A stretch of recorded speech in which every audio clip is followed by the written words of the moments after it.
How's it going, internet land? I'm Taco, and this is the all-night taco stand. I put a pillow to sit on because I'm planning on going all night, and I want to get comfortable.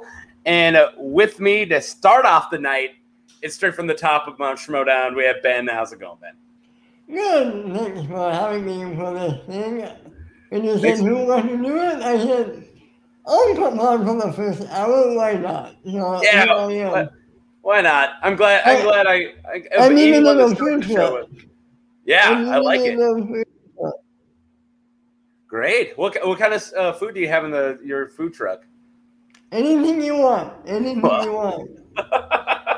And, well, at least have at least 3 types of tacos, and from there we can just move on. I always wanted to. Yeah, go ahead. What's your favorite kind of taco? I always wanted to know. What's up, Seamus? He's gonna come on eventually, I think. Actually, it's so weird. I'm a very all tacos are created equal type guy. I mean, I've gone to places where I'm like, no, this is killing it. But I'm so simple, like well-seasoned meat, good meat with cheese and a tortilla and a sauce. Like any type of, like, I'm pretty simple. And then you can add on to that. But as long as it's meat, cheese, tortilla, taco sauce, or any type of taco sauce, whatever it is, I'm moving, I'm kicking. And so you're more of a beef taco. No, I'll take it all. I like fish tacos. I'm the least picky eater in the world, man. Like I have zero dislike. There isn't a one ingredient I won't eat. Like, sure, if you prepare your food wrong or like something, I'm not going to eat it. Like, it's not like I'll eat anything, but it's not like, there isn't like, oh, I don't eat tomatoes, or, oh, I don't eat this, or no, like, oh, I'll scarf down anything as long as it tastes good. Very unpicky. So I'll eat anything if you wrap it in a tortilla and put cheese on it. There you go. Yeah, I know. My favorite kind of taco is shrimp tacos. I love tacos. You live South California though. You got actually I probably don't. Your guys' worst taco is probably better than our best taco. I'm in the middle of nowhere, North Dakota. Like we're pretty far. You're like finger on the pulse when it comes to tacos. Well, if you ever come down to a spectacular, or if you ever come down to a live event, I'll take you to a very good taco stand. Oh, that was decided a long time ago. I'm glad you finally said it out loud, but I've already thought, like, if I ever make it to a spectacular, like, I hope Ben has room on his couch, because I'm just knocking on his door. Yo, hey man, what's up? Hey, the more the merrier. Yeah, I can never convince my wife. I brought it up to her, just like testing the waters, like, hey, spectacular. It's this time this year. She's like, not gonna happen. All right, I'm just asking. just testing. I guess it is in the middle of, well, it's not even in the middle, in the very beginning of holiday season. Yeah. Well, I guess that's kind of murky, if I had to say. Yeah. Every weekend starts to get full in that whole area.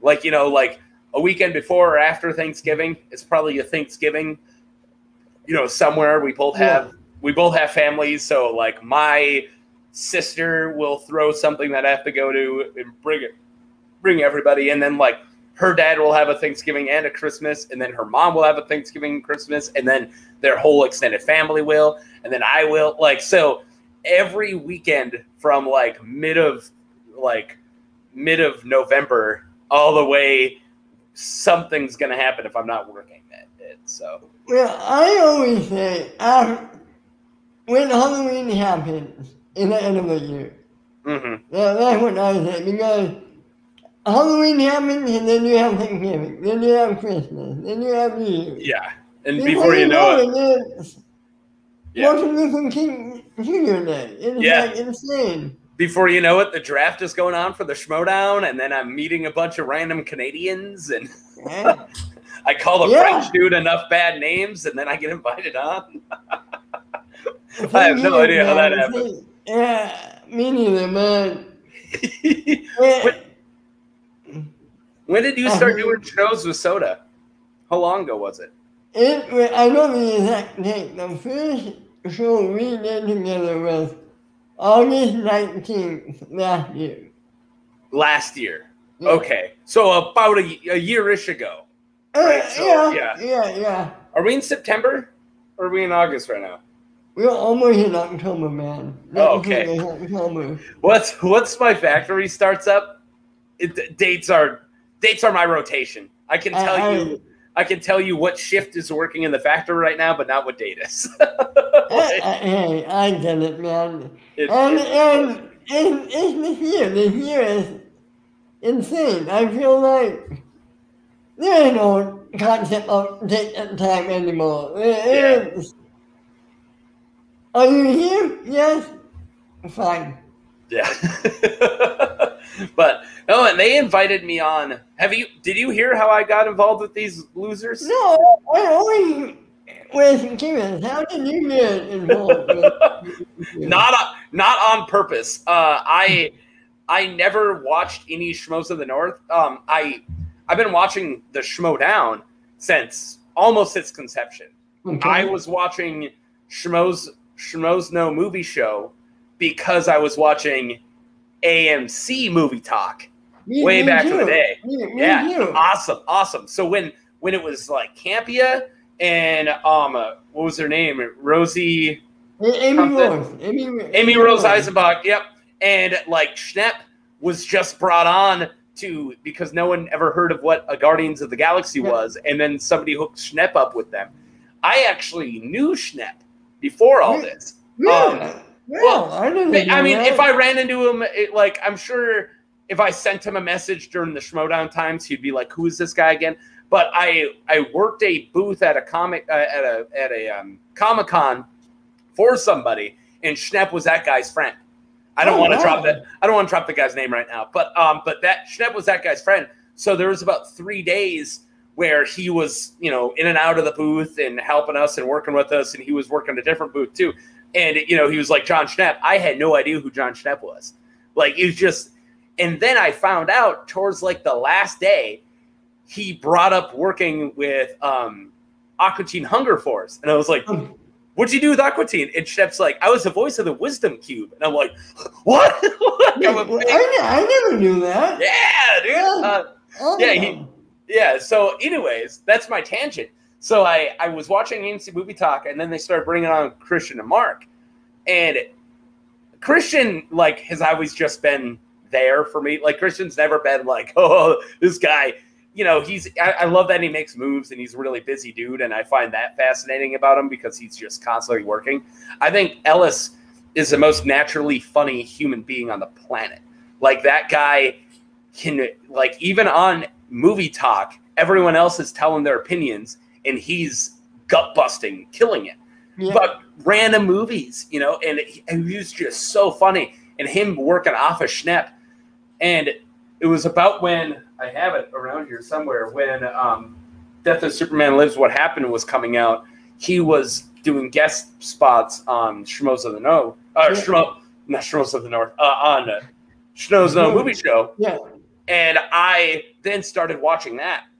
And then season 2 happened, the teams tournament, and that brought all these people in and opened up this whole movie universe because that it brought in all these people, and I didn't even know about the first tournament yet, so I didn't watch that until after the second one, and before the second one even ended, the Schmoes No Movie Show kind of fizzled, and they brought in AMC Movie Talk launched all these extra shows, and one of them was the Schmodown, which is the birth of season 2.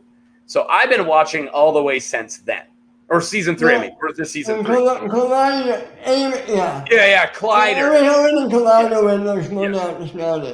You're right. So how I got involved with these northern schmoes is I've been a hardcore. I do everything 100%. I think you've could tell that about me. I'm a very passionate person, and when I love something like 100%. And I was like that with the Schmodown. So for the longest time, I wanted to get into a fantasy league, but I can't get anyone around here. I found like 2 or 3 people who knew what the Schmodown was, but I couldn't even get watch parties together with them. Like they were like, dude, I watch it sometimes, whatever. And I'm like, come on, I want to like do a thing. And on Facebook, to like the beginning of last season, I saw on the Facebook chats or on somewhere, it was on one of the fan groups for one of the factions. Little Daniel, said it like, "Hey, we're still looking for people for a fantasy league," and I was like, "Oh, I want to do it. Can I?" And he's like, "Yeah, sure, here." And I remember sitting at work. I was running the filters in the factory, and I filled up 3 Post-it notes of who I want to draft. Oh, wow. And so I was just going to go down a line, and if anyone else gets them, I cross them off, and then I just get the next one down. That's how I did it. I didn't put a lot of thought. I mean, maybe that's not a lot of thought, but it's not like I broke down, no matter what I need an IG here, no matter what I need in Star Wars. I just wrote down champions and best players in all leagues just down the list. I didn't draft. I think I did really well, but hindsight, I was horrible. Like, I built my team around, this is last year, Roka, Schnepp, or I mean Smets, not Schnepp. Roka, Smets, McWeenie, and Andrew Guy. Last year, I did horrible because Smets then got cancer and had to bounce out. Roka had a pretty lame year. This is not this year. This is last year. No, yeah, but I don't think McWeenie played last year. Huh? Did you say McWeenie? Yeah, I don't think he played last year. He did. He played, lost, and retired. He got me 0 points, and he was like my second pull. Honestly, I pulled Tom immediately, and I traded Tom for Smets like week 1. I thought it was an amazing trade because I'm getting Smets, and then Smets loses, and then he retires. And I was like, what? My team crumbled immediately. So I was just dropping people, picking people up, dropping people, picking people up. And in one of my trades, this mouthy French bloke tries to trade me. This is before this all happened. I wanted to trade. I like that I had McWeenie and Andrew Guy, and I wanted to trade them as a team, right? I'm like, hey, guys, I got the family. Who wants them? He's like, I had Tom still. This is before I traded him for Smets. I wanted to get Paul Preston. And who has Paul Preston? Frenchie does. And Frenchie's like, all right, I'll give you Paul Preston for the family and one other guy. I'm like, cool. What about this dude? Like, I'm trying to get somebody for him. And he's like, what about Demolanta? Remember, hindsight. I was like, that 0-2 Star Wars player? I don't give a shit. Like, wow. Yeah, I know. That was a blunder last year. I was like, I don't care about Demolanta. No. And I was so upset that he even offered a 0-2 Star Wars player for either Andrew Guy or McWeenie. I was so upset. I texted people. I was like, let's trade this idiot wants to do. That's how mad I was. And I know, hindsight, last year was horrible. So after all this, also I'm not going to try to complete badmouth Frenchie. I actually get along with him really well.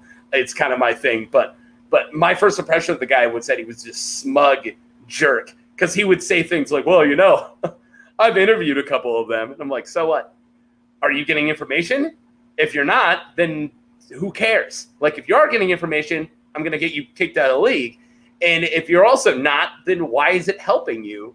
I don't care if you interview them. I watched the interviews, same information. Who cares? Like, so that kind of like attitude, I had this searing passion of just disliking Frenchie. Never met him, just a couple chats here and there. So then the end of the year's coming. All at the end, I like Frenchie now. Like, we get over this. I'm not trying to badmouth the guy. And we're getting to draft season, and I'm like, hey, can I get on more than one? Because I screwed up so much just with one team, and I was living with that. I want to be able to screw up with one team and still have another team, you know? Like, can I get on more than one fantasy league?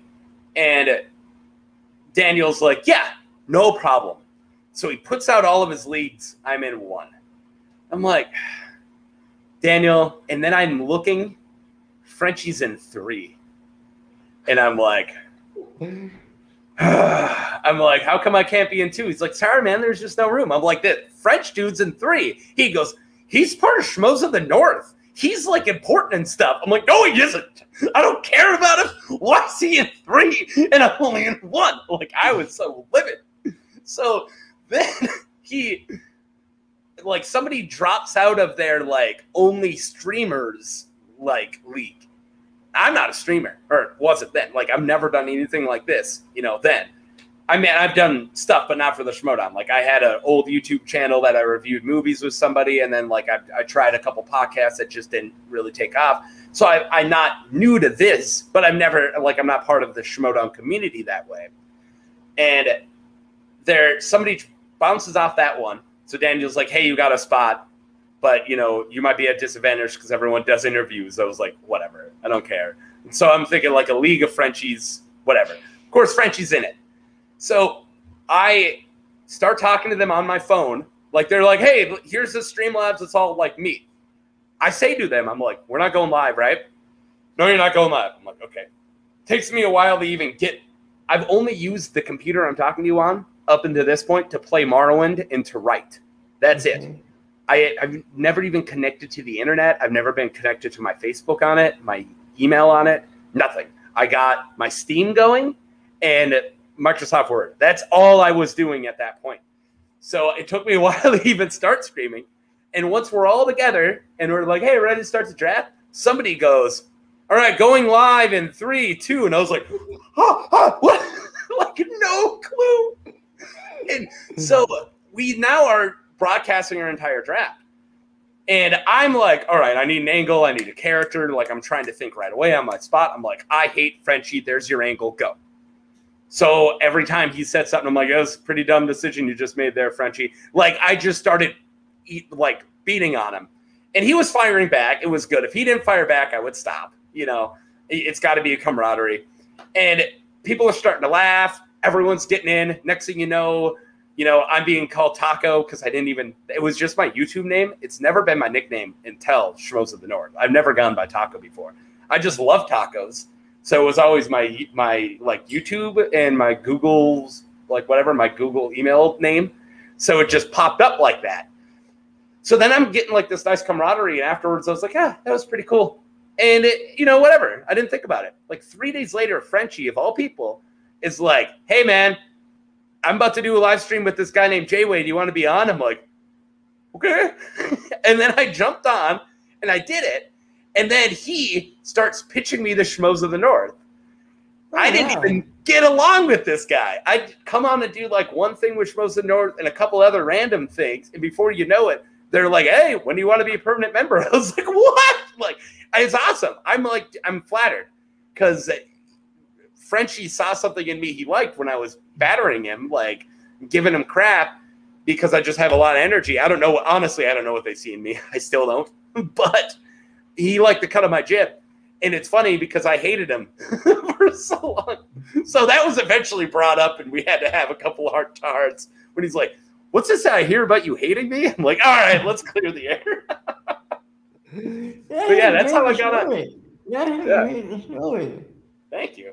I can't believe 3 people are watching. It's probably me and you, isn't it? And you know what? That makes a mess. Yeah.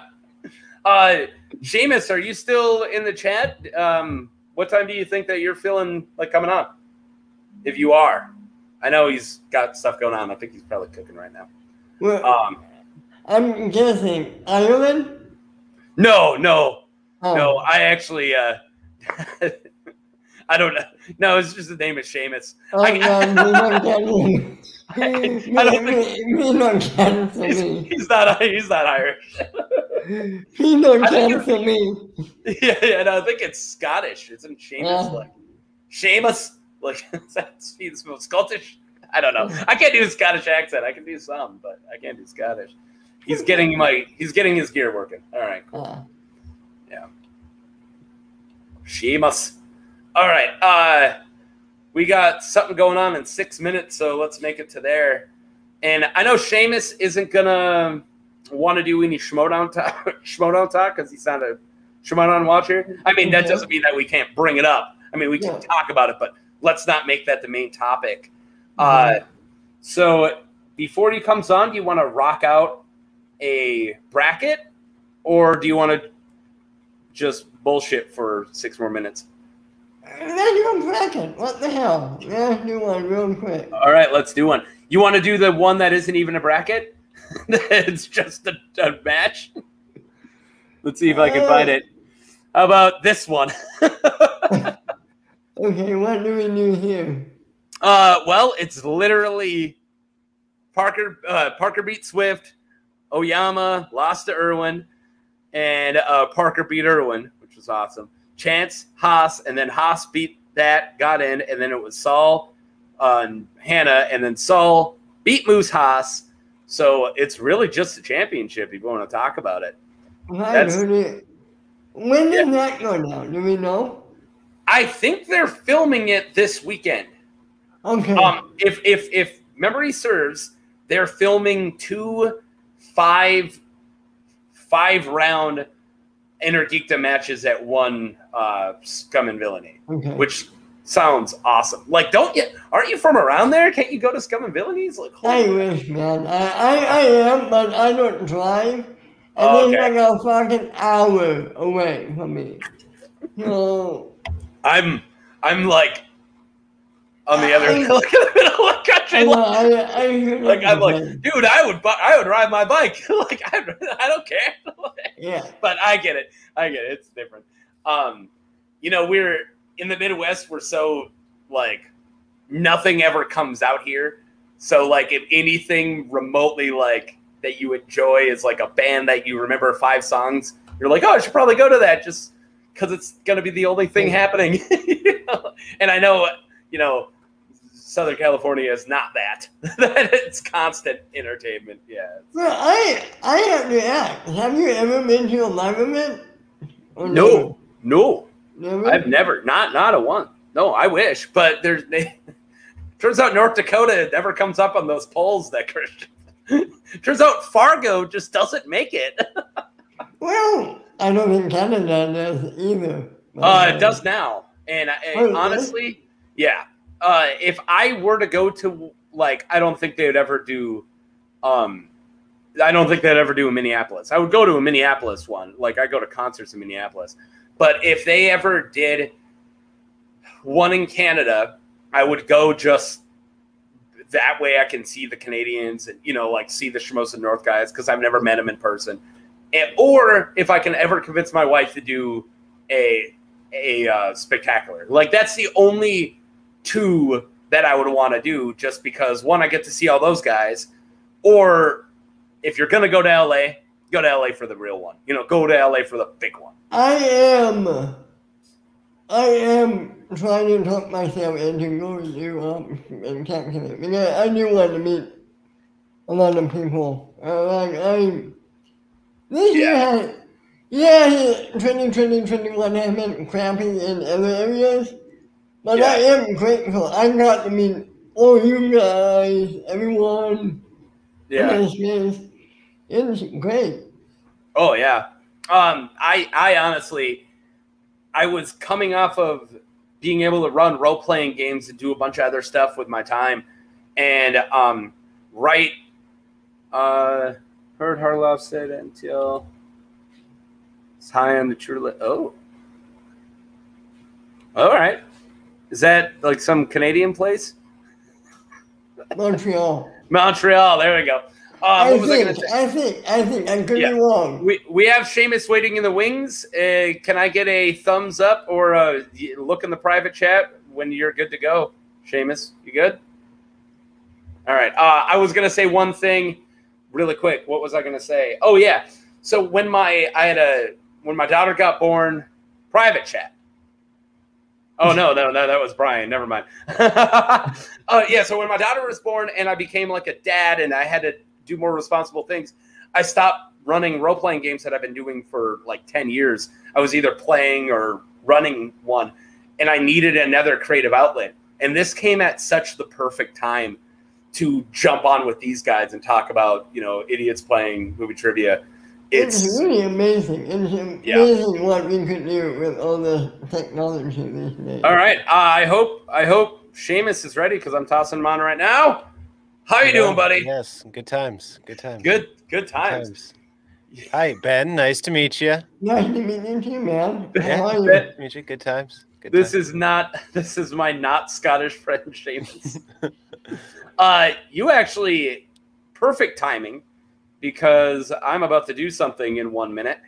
So I'm glad I could bring you on. First, I'll say, how's it going? I can't believe I finally got you on a stream. Yeah, no, it's going great. It's going great. I'm glad to be here. I'm just hoping all of my equipment's working correctly. This is my first time using it in this way. So very cool. Normally, you just record your voice. Yeah, normally I just record my voice in GarageBand or Audition. So. All right, sorry to interrupt you, but it is now 10:30, so every 30 minutes, I'm going to be doing one of these.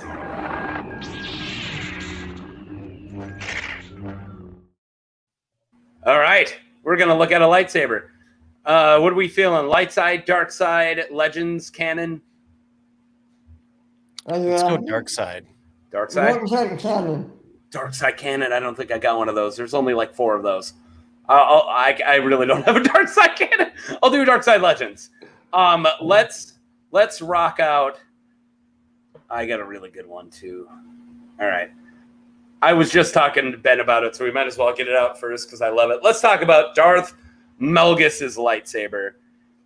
I love this weapon. It's like such a bestial, like badass. Like it looks like a weapon. It's not like this lightsaber is your life. It's like, no, man, it's a beatstick. Like, it looks just so brutal. Thoughts on Melgus' lightsaber? It looks like, I think it's called a mauler, like this medieval piece of iron with blades coming off the end. It's basically a club, but with knives attached. Mace or a maul. I think both, they're interchangeable. Because I've seen mauls just balls, and I've seen maces with blades. Yeah, and I've also seen maces with or without a chain. Yeah. So, well, yeah, there'd be a flail. I guess it's easy to say club. Right, exactly. Like a club. It kind of looks like a wrench, you mean? A wrench, yeah. Yeah. I see that. I could say. Sure. I just Can you imagine, though? Just Melgus taking his blade down and, like, tightening up a door. Oh, they're not getting in here. So I'm guessing that's a red kyber crystal. Oh, absolutely. Yeah, it's red kyber crystal. A really good fight scene, which I don't have here because this is our normal room that we're in. Him and Darth Vindican versus Sitil Shan. It's the new Old Republic, the beginning trailer, and it's Melgus with that insane lightsaber. But so let's just talk about the function of this weapon over the form. So the form, of course, is cool. It looks like just a heavy, beefy weapon, but it's still simple, and it's like it doesn't have a lot to it when it comes to actually its grip. He just holds it straight up. It's like the only function it has is to kill. Like, it's not to help him. Like, it's not designed to fit in his palm or for ergonomic benefits. It's just take it and destroy. And it fits his very strength-based fighting style, It's like the opposite of Dooku, Is it just a basic straight up red lightsaber? Yeah, yep. It's just a beefy red lightsaber. Yeah. Nice. Yeah. And I like the heft to it. It looks heavy. Like you could swing it around, and after a while you're like, yeesh. What does Darth Melgus look like? Like a bald white man with armor. He eventually has the like a breathing apparatus over the bottom half of his face when he gets covered in a mountain. I don't have a picture of Melgus. I just got hilts here, buddy. Gotcha. This isn't the lightsaber user breakdown. It's a lightsaber hilt breakdown. Gotcha. Well, I'm just saying, like, I wonder if it says something about the physicality of the Sith or Jedi based on the hilt of their lightsaber. I would think that because you would look at that lightsaber and think like a beefy, like brawler type guy, and that's exactly what he is. Yeah, he's in every way a tank. He's mostly cybernetics, but not lame Darth Vader cybernetics, but like actually helps himself cybernetics because he fought in this war for like 30 years, never getting off the front line, just slaughtering Jedi. Like it's all he did, and Sith, because he's a badass. But anyways, that was our first lightsaber breakdown. Let's not spend too much time on it because I got another one coming in 26 minutes. So, anyways, Seamus, we were talking about a Schmodown match, but we can hold it off. What are you up to? What do you got? What do you want to talk about? Dogs. That's what I want to talk about. You have a dog. Yeah, I got a dog, and she's been sick all week. You queued me up. Dogs? Let's taco about that. Yeah, my dog's been sick for the last couple of days. It's been really rough. She's suffering. Oh, that stinks. Yeah. I'm sorry. What kind of dog do you have? She's an American Staffordshire Terrier. That's what we think anyway. She's a shelter dog. So, but she's literally a poster picture of a Staffordshire. I got to meet her and just a couple months ago, and yeah, very, very awesome dog. Like very, very like obedient, not rambunctious, but still very loving. Like after just like one walk with her, I was like, I like this dog. Yeah, dog. She's a good dog. Yeah, and she's I don't know if you guys are aware, but heartworms, big problem in stray dogs in Texas. Oh, and Cookie's got them. She's just completed her 3rd melarsamine shot, which means she should be in the clear in like 3 months. Oh, jeez. Yeah. Whenever somebody brings up heartworms, I always just assume I have one. Oh, just because I don't know. Like I kind of grew up a little unhealthy, and like I always thought that way about tapeworms. Anybody who talks about tapeworms, I'm like, I probably got one. I wish I could use one. Like just a nice little slimming one. Yeah. Let's just say, like, you know how people put on sympathy weight when their ladies get pregnant? Right. I wish that I then can birth something because I still have it and she lost it. She had a kid and now she's all hot again and I'm like, can I get rid of this? Exactly.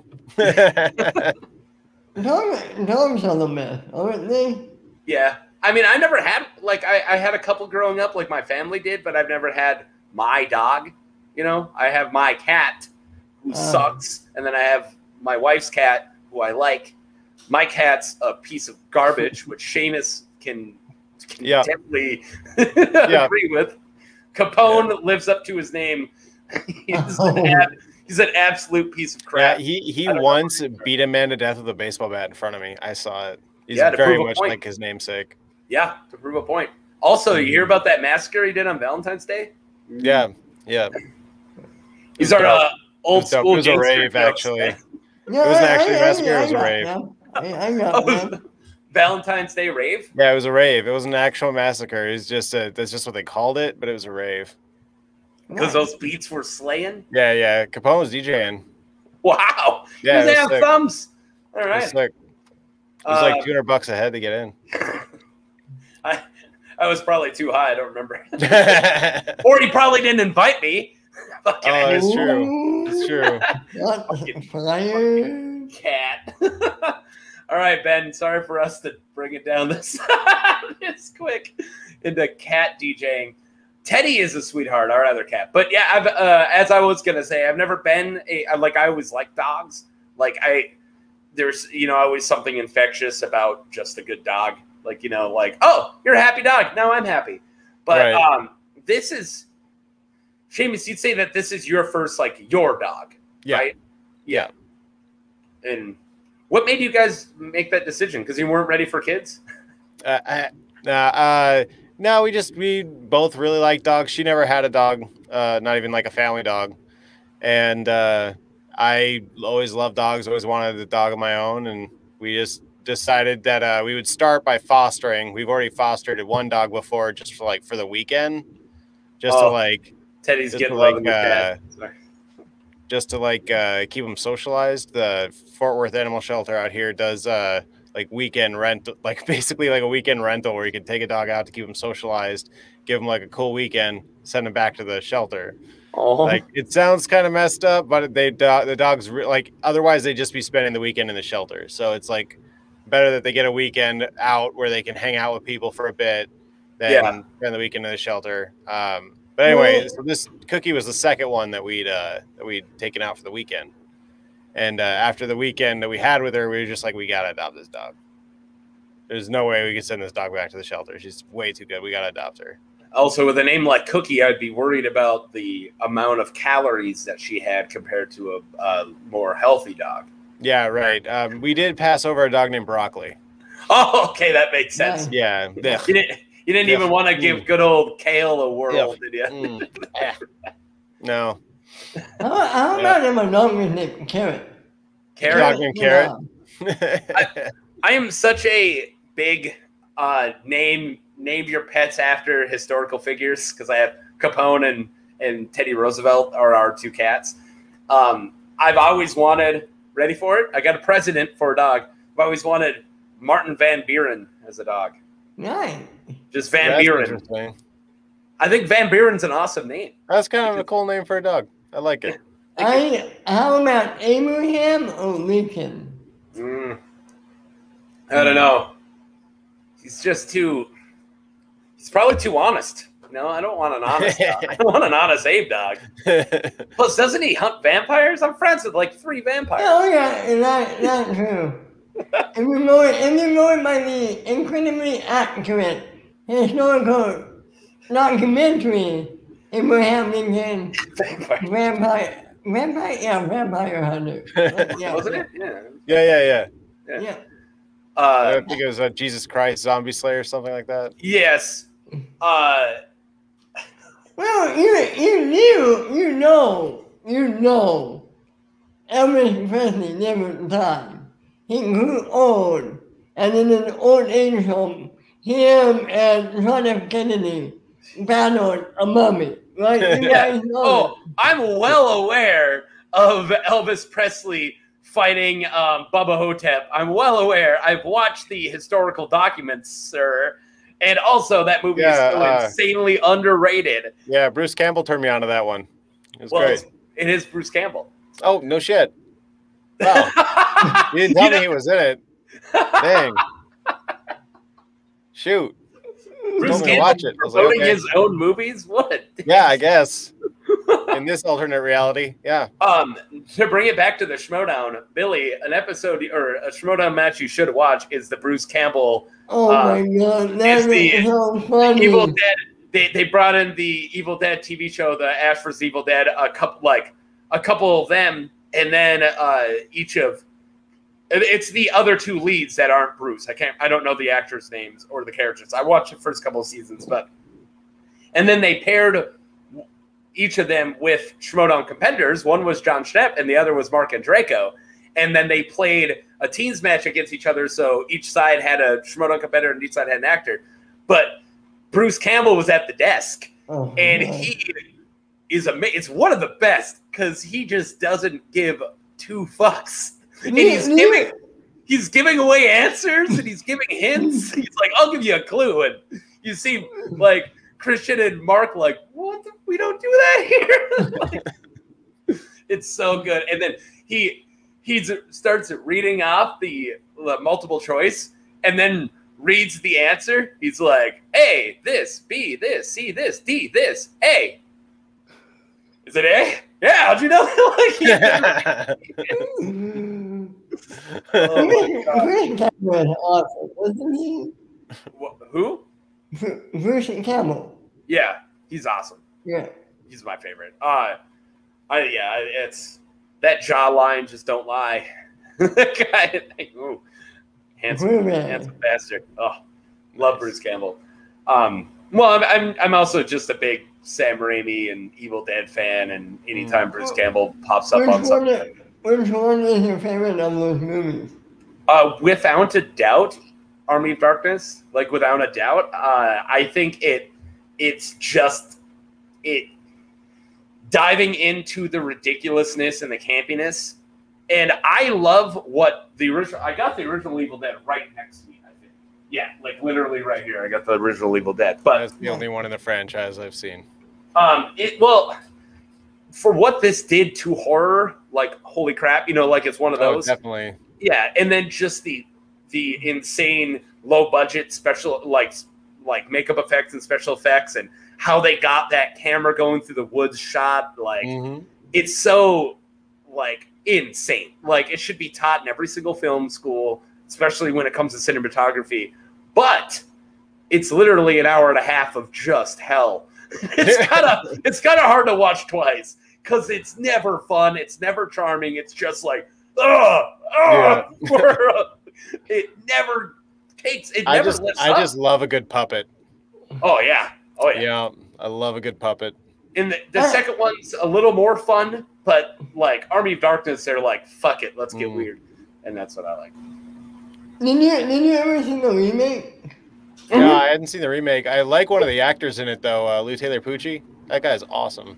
The dude who had the long hair and the glasses in it. Yep. Yeah. That character gets the shit beat out of him. Like, shot up with nails. Yep. Gets like fingers or like something, like he just gets destroyed throughout that movie. And he lives for a while. Yeah. I think he doesn't make it, but he makes it like way longer. I like the remake a lot. I mean, I wouldn't say it's my favorite or anything like that. I like that Freddy Alvarez said, I'm not Sam Raimi. I'm not remaking Sam Raimi.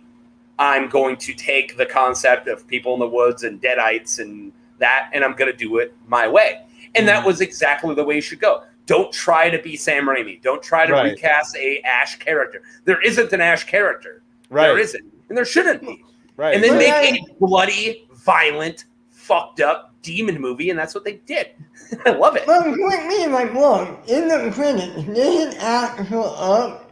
Yep. He has a cameo that was literally filmed in somebody's office, like at the studio. They're just shut the lights off and put on a lamp, and he's like, whatever he says, something baby. Like, Hail to the King, baby. Groovy. Yeah. Or was it Groovy? I thought it was Hail to the King, baby, but maybe, yeah. Groovy is what he said in the first one when he's got the chainsaw, right? No, that's the second one. He doesn't get the chainsaw in the first one. Right. Yeah. How about in Army of Dead when you have good Ash fighting Army of Dead, Army of Darkness. What about two Ashes? You know what's so great about Evil Ash is he was played by Sam Raimi when he was Foley makeup when they're fighting against each other. And Bruce Campbell says that he wasn't pulling his punches because Sam Raimi is so notoriously brutal during shooting. Because they talk about how he puts on a completely different persona because he likes to beat good performances out of his actors. So Bruce is like, when I'm playing with those box swords, I was not holding back. I'm like, you, Sam! I love it. And I like that they were friends from high school. Like, it's so cool. I love that. I love that. Dude, I once busted a fake sword on a stage in rehearsals doing a sword fight. And the friggin' blade like went spinning across into the audience. It was terrifying. Oh, so, you gotta pull your punches and stuff. It was a metal sword. Yeah, snapped. So, Wouldn't do that. We're all Sam Raimi fans here, and I'm guessing, I'm assuming we're all looking forward to Doctor Strange too. Yeah, is that Sam Raimi? Yeah. Yeah, he's doing... How did I not know that? I probably heard it and forgot it. Well, of course I am. Yeah. So here's my question. Who is Bruce Campbell going to be playing in the MCU? You know he's going to show up. Who haven't they... He's probably going to be the voice of, like, what's his name? Shumo Gorath, the, like, Lovecraftian eye tentacle guy who you can playing Marvel vs. Capcom 2. I want to say Shumagorath, but I think he's going to be like one of those ridiculous things, or he's going to be a bellboy, a restaurant French guy, whatever. One name is Uncle Ben. Oh my God, we already have Uncle Ben. No, we don't. Not in the MCU. Really? Really? Shit. Well, I could see. Whoa! I grabbed the microphone instead of my beer. I could see Bruce Campbell and Marissa Tomei being together, so yeah, I could see that. I couldn't see Bruce Campbell saying, "With great power come great responsibility," and not making me laugh. I could, him dying, Peter. I'd be like, ah, shit. I would lose. I wouldn't be able to take it serious. Peter. Hail to the king, baby. Yeah. Yeah. Peter, I got the hottest Aunt May. Sup? Well, can you guys entertain yourself long enough for me to go grab another beer? It's 2 seconds. Yeah. Should I start a topic? Yeah. I don't know what the common ground is between you guys. All right, no. We were talking about Sam Raimi. Rank Peter Parker's. I'll be right back. Rank Peter Parker's. Ben, you go. All right. Let's see. Well, I think at the bottom of the stack, you probably got I'd say Andrew Garfield would be the bottom of the stack for Peter Parker. I agree with that. Yeah, it's sad. That franchise, I think, had a lot of potential. I thought the first one was okay. I hated the second one. Mm-hmm. Yeah, me too. Would you say what would you put after that then, off the bottom? Tobey Maguire. Tobey Maguire. Yeah. And this is just including the live action ones, right? Yeah. So we're up to Tobey Maguire, and then Tom Holland's the best of the three. That's my opinion. How about you? You're going Garfield, Tobey, Holland right now? Yeah. Yeah, that's. I think we're in consensus. I think I completely agree. Yeah, well, it's gonna have to be live action because if we throw it into the Spider-Verse, that Miles Morales is one of the best. I love that character so much. But Peter Parker is in Spider-Verse. Yeah. A really good Peter Parker too. Peter Parker. Yeah, and I love the Jake. Is it Jake something? Jake Johnson. Is it Jake Johnson? I always think Jake Johnson's like a guy who plays a guitar or something. That's Jack Johnson. Yeah, Jake Johnson, the guy from New Girl. Yeah. I love his Peter Parker. And then I continued living, Peter Parker. Yeah. And then I continued being me, and I love that, the midlife crisis, beer gut, but still I like how that powered him down. Of how he's still kind of at the same level of all the other Peter Parker and Noir. They didn't bring in a really powerful Peter Parker. They brought in a kind of past his prime one to level him back down, so all of them are about the same level. But can we all agree the best Spider-Man in that movie is Nicolas Cage as Spider-Man Noir? It's up there. I think. Sorry, go ahead. No, I was just gonna say I lament that we never got the Nick Cage Superman film. Yes. Well, we were just talking about Death of Superman Lives What Happened because we were talking about John Schnapp earlier, who did a documentary about the Nick Cage Spider-Man film or Superman film that never happened. Mm-hmm. Have you seen that documentary? I own it. Oh, you own it? Yeah, it's somewhere around here. I don't know. I tried to look really quick to see if I could just spot it, but I couldn't. It's somewhere behind me. It's really good TV to be turned away from the camera. Mark, it's right there. Right here? Yeah, right there. Yeah. That's Shazam. Oh, damn. I misread the label. Sorry. Can I tell you about what I'm about to drink? Sure. It's Surly does yearly beers, and right now because of COVID, they've been printing out last year's beer also, because I don't think they did it. I don't really know the full story, But I got Surly 13. I haven't seen a Surly 14. But Surly 13s were on the shelf, and I bought 2 of them when me and Frenchie yelled at each other a couple weeks ago after the Star Wars champion match, when I guess I said something that Tom Harper got mad at me about. Scariest freaking guy in the world. I hope Thomas Harper isn't mad at me. Good old Tommy Harpy.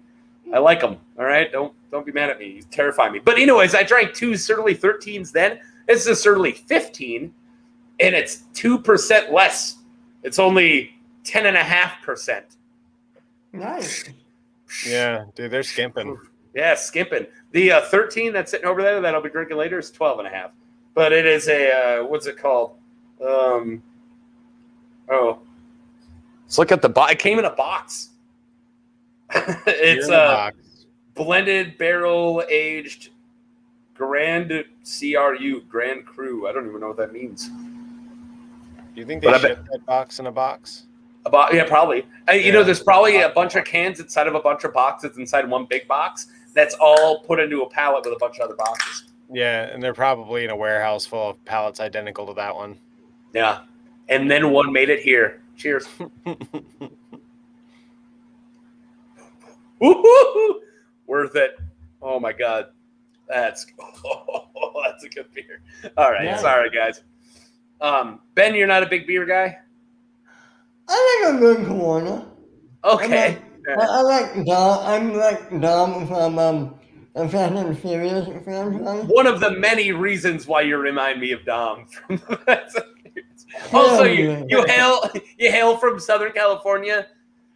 I can't, the other reasons too, probably.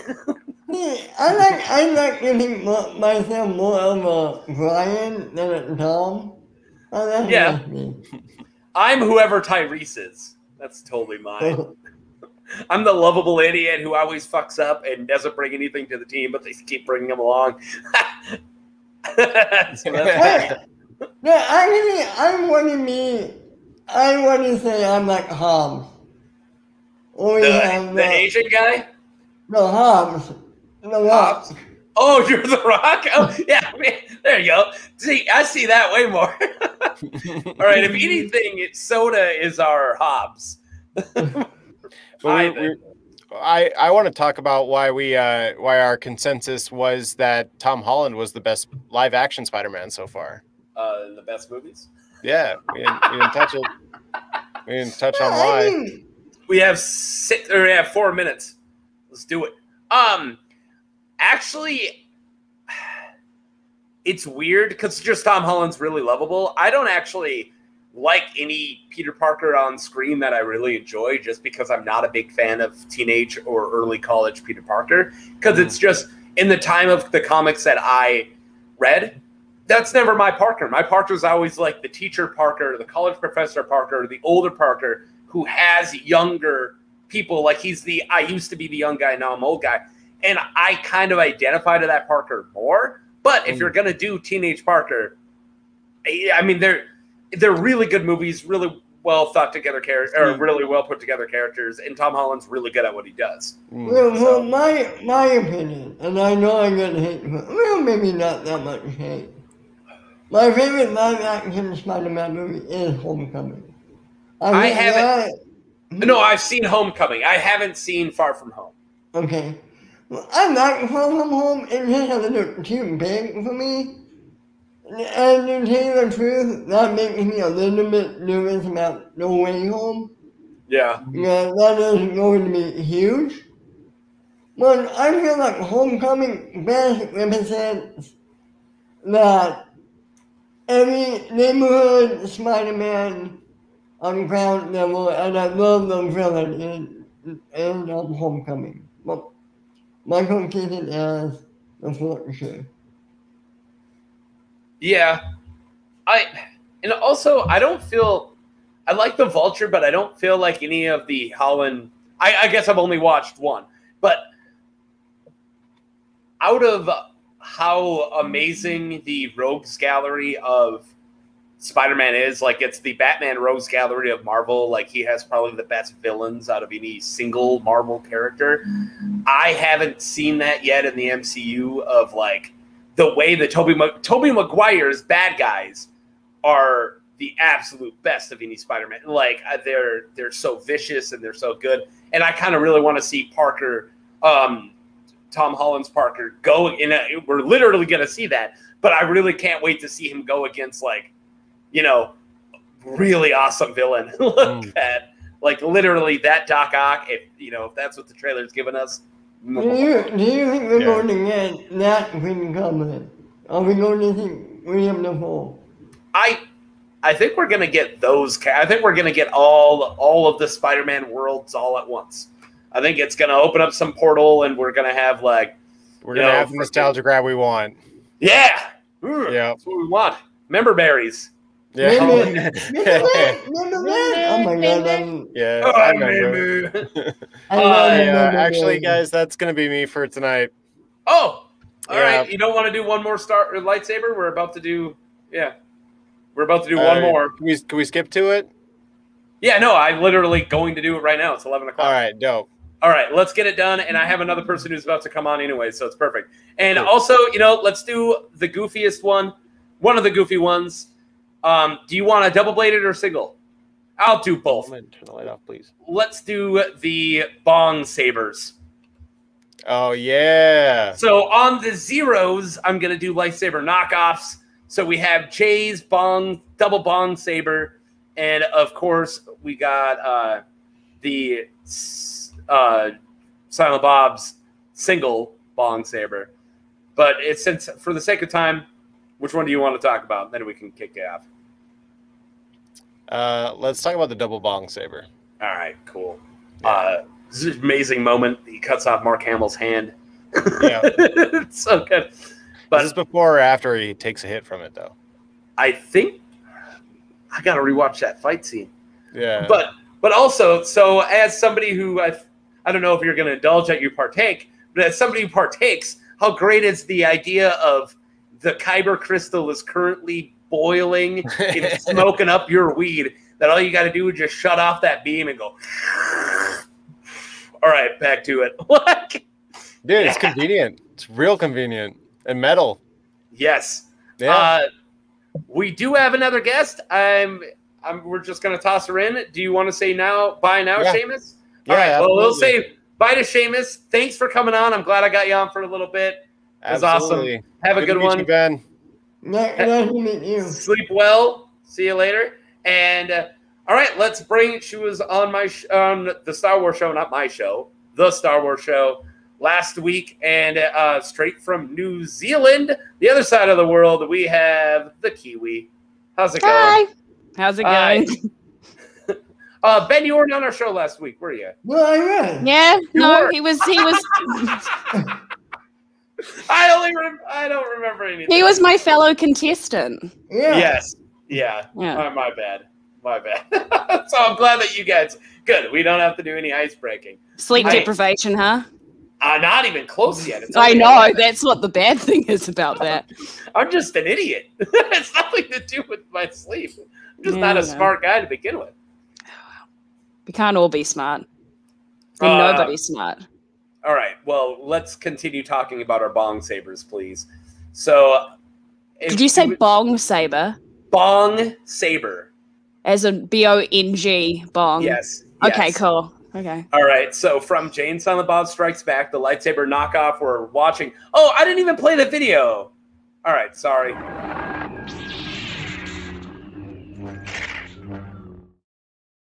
It's only the second one, and I'm already fucking forgetting.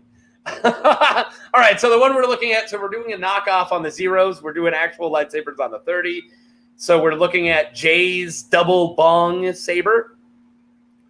And also, we'll look at Silent Bob's single Bong Saber. That's the worst picture. That's the best one we could do. Thank you to our amazing producer. Just floating over Jess's face. Hold on, wait, which way? That way. Yeah. You'll figure it out how to grab it. All right, so Eventually. this is my favorite one. I wish it wasn't because I hate this picture. But I like that it's actually a curved lightsaber, and it's totally fits Count Dooku's Makeshi Form 2. I could so see a Makeshi fencer using Silent Bob's Bong Saber. Like a tongue twister. Yeah, right. Silent Bob's Bong Saber. Like him fighting and then out of nowhere just backs off, does a hit, lights it back up. Oh, so amazing. And also the ability of having your kyber crystal to ignite your weed for you. It's like a vape pen times 1,000. That sounds glorious. Yeah, there you go. California band, he knows what we're doing. Hell yeah. Anyways, if that's all we got for the Bong Sabers, that's our breakdown. That was a pretty quick breakdown. Not much more needs to be said. No. Ben, how much longer are we going to have you? You said an hour earlier. Yeah, I mean, I should probably get going, but yeah. I'm not going to force you to stay or go, whatever you want. Yeah, I would love to have you longer, but I don't want to be a burden. I should get going.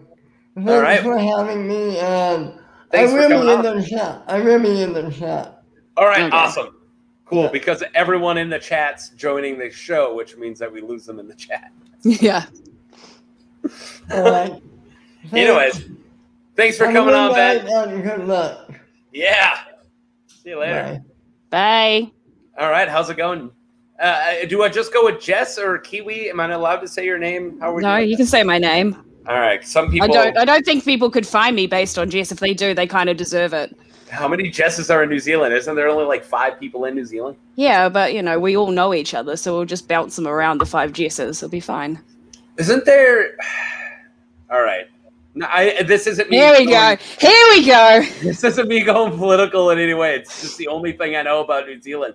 Are you guys going didn't your person who's in charge there, are they called kings or queens? What do you guys have? So no, okay, so we're Prime still Minister? part. No, yeah, Prime Minister, because we don't have presidents. So how do you not know who Jacinda Ardern is? I thought she was like hailed overseas. No. I just can't pronounce that name, so I wanted you to say it. It was a ploy. It was a ploy. Right. Okay. Yeah. Jacinda Ardern. I knew you guys didn't have a king or a queen. So, I wanted that play dumb so you could say a name that sounds more Star Wars than any Star Wars name I've said yet. That name sounds so Star Wars. I do. Her mum's here, so. Really? Yeah, See, Laurel. You all fucking know each other down there. This doesn't help. Everyone asks if New Zealand's super small. I'm like, no, it's not. But then I'm like, well, I've met like Carl Urban and other people, but met Carl Urban too. Yeah, at McDonald's. Yeah, I know. Okay. All right. Well, I'm glad you brought up fast food because I heard that. What's her name? Is this stream sponsored? There we go. No. God damn it. No, not by a burger place. Come on. It's Taco Land. It's all night taco stand. All right. This ain't no burger joint. Anyways, didn't your prime minister say that you guys want to start giving COVID vaccines away at fast food restaurants? Yeah, as a joke, because have you heard about like it did not go over as a joke here. We all thought it was true. Oh, okay. The reason being is that we were at level 4 for COVID, which basically means that you stay home unless you have to go to an essential service. So basically, any groceries or anything healthcare related, otherwise you stay at home unless you're working for an essential service. Level 3 is just level 4, but with takeaways or takeout. What do you all call it over there? Drive-throughs? Yes, that. Or contactless food delivery, basically. Anything that could be done contactless, you could do it. And so we had 3 to 4 hour long drive-through wait times. Oh, wow. So that's why our Prime Minister was joking about giving out COVID vaccines as people are going through the drive-through, because look, while you're here, why not? So I watch a very it's not a, I don't watch a left or a right. I watch a pretty center news thing, and the guy will make jokes, to keep it interesting, but he totally read that as it was real. He's like, oh yeah, apparently people love fast food down there and stuff, and yeah, they're doing them there, which is a good idea. He totally sold it, and I was like, yeah, go New Zealand. Can I have a number 1 with a side of vaccine, please? I mean, we're probably on par as being one of the more receptive countries to the vaccine. So our numbers are quite steadily climbing. I think you're like number one. I mean, but how long does it? Yeah, how long does it take to vaccine about 20 people? It doesn't. Yeah, it's not that long. I'm sure like whoever the person in charge of vaccinating is, like you like do their cousin's hair or something. Oh, okay. So his name. So no. So Ashley Bloomfield is our Director General of Health. So he is pretty much lauded over here as like godlike. During festival season last year, people threatened Dr. Fauci over here. Super different. People hate Fauci. I like Fauci. He's a cool guy. But to the point where so at one point he was doing all of our COVID-19 announcements on TV and all over social media. During festival season, because we actually got to have a festival season here 2020, early 2021, we were playing remixed versions of his COVID-19 announcements just because we're that arrogant about our COVID-19 response. There's also some very graphic erotic novels about him and our Prime Minister together. So we're very into what's going on here. Have you read any of them? No. Okay. Can you get a hand? Should we find some and I'm kind of into it. That kind of sounds, because I want to know what the foreplay and the dirty talk is. Like, vaccinate our citizens. Like, what? So it's like apparently one of the phrases that Jacinda likes to use in it is "Yes, Director General" in it. So instead of having "Yes, Master" or "Yes, Sir," it's "Yes, Director General." The Dom title is Director General. Yeah. That's hot. Now that is hot. Just to switch things up here, I wonder if there's going to be a new wave of BDSM titles being Health Director General. AJ Wade, we are in a really weird spot right now. This is what happens. I come in and just everything just goes to the smut end just very rapidly. Yeah, I guess. I didn't think that we'd ever What did that take, 10 minutes? Erotic fan fiction about the Prime Minister. That's how much we love our Prime Minister and our Director General of Health. Oh, yeah, he's in. Jay Wade, I assume that you running means that you're running to jump on so you can talk about sexy Prime Minister and Director of Health. Because you don't have a prime minister there. It's just the old president. We've just got the old white guy. One of them. Whichever old white guy. Except for the one time we had a brown guy. And then everyone here was just in love with him. And also he's the best looking out of all of them. Like hands down. Hands down, yeah. No. Come on. Who's yours then? Yeah, Kennedy. Like, I didn't even have to think about that. John F. Kennedy is hot as fuck. Yeah, if you're into, like, old white dudes, sure. He wasn't old! And also, Teddy Roosevelt was in his, like, late 30s the first time he ran, or early 40s. Like, Teddy Roosevelt is he the one that, like, is just some total badass? Oh, my God. You can jump back on. Let Ben just rest. Teddy Roosevelt, for one, by the way, let me show your comment earlier. Yes. Is who Teddy is named after. I know who he's named after. I just remember, okay, we don't follow everything that your country does. Unless it's mildly entertaining and we're making fun of you, then we're very much Teddy Roosevelt was the guy who was obsessed with like hunting and grizzly bears, and he had a big mustache. Is he the one that fought a grizzly bear with his bare hands? No, but that's like one of the stories that would get told about him. But he did get shot in the chest and then afterwards do an entire speech. Like, he's like, all right, I'm still going to do this. And he did his entire political speech after he got shot. Nice. Like, with a bullet lodged in him, and he's like, so did you just let him be president until he died? Because I wouldn't vote for anyone else. Because this was, 100 years ago. No, I mean like you as in like a general term. There's a you people. I can't say you people anymore. No, people might cancel me. Yeah, that's a bad thing. I will cancel you in the general term. What do you mean by you people? North Dakotans? Don't you all talk like in Fargo? Yeah. Sure, I haven't heard that joke every time I've ever left my city. Ever. Yeah. You'll get that, like, right out of town. Like, I'm in, like, Grand Forks, North Dakota, and they're like, oh, Fargo. I'm like, you're right here. You're, like, an hour away. Like, but anyways. No, so actually, yes, because he got dropped by his political party and ran as an independent and won. And he's, like, the only guy to do that. Fair enough. Yeah. See? There you go. Oh, the best scene in Tropic Thunder. It is a great scene. It is probably my favorite scene in Tropic Thunder. I love all of that film. I don't know. It didn't grab me the way it grabbed a lot of people. Maybe I just need to rewatch it. When I first watched it, I was like chuckling, but it didn't just like slaughter me. Like there's definitely good moments. And the fact that it can never be made now makes me like it even more. Robert Downey Jr. is the best part of that film. You can't even say the R word anymore. And they have a saying, it's called the full R word. You don't go full R word, just doesn't have the same punch. No. You can't do it. You can't make that joke anymore. Which sucks because there's a lot of people I know who totally go full R word. I'm kidding, I'm joking. Yes. Yeah. Like I said, RGJ, best part of the film. Yeah, probably.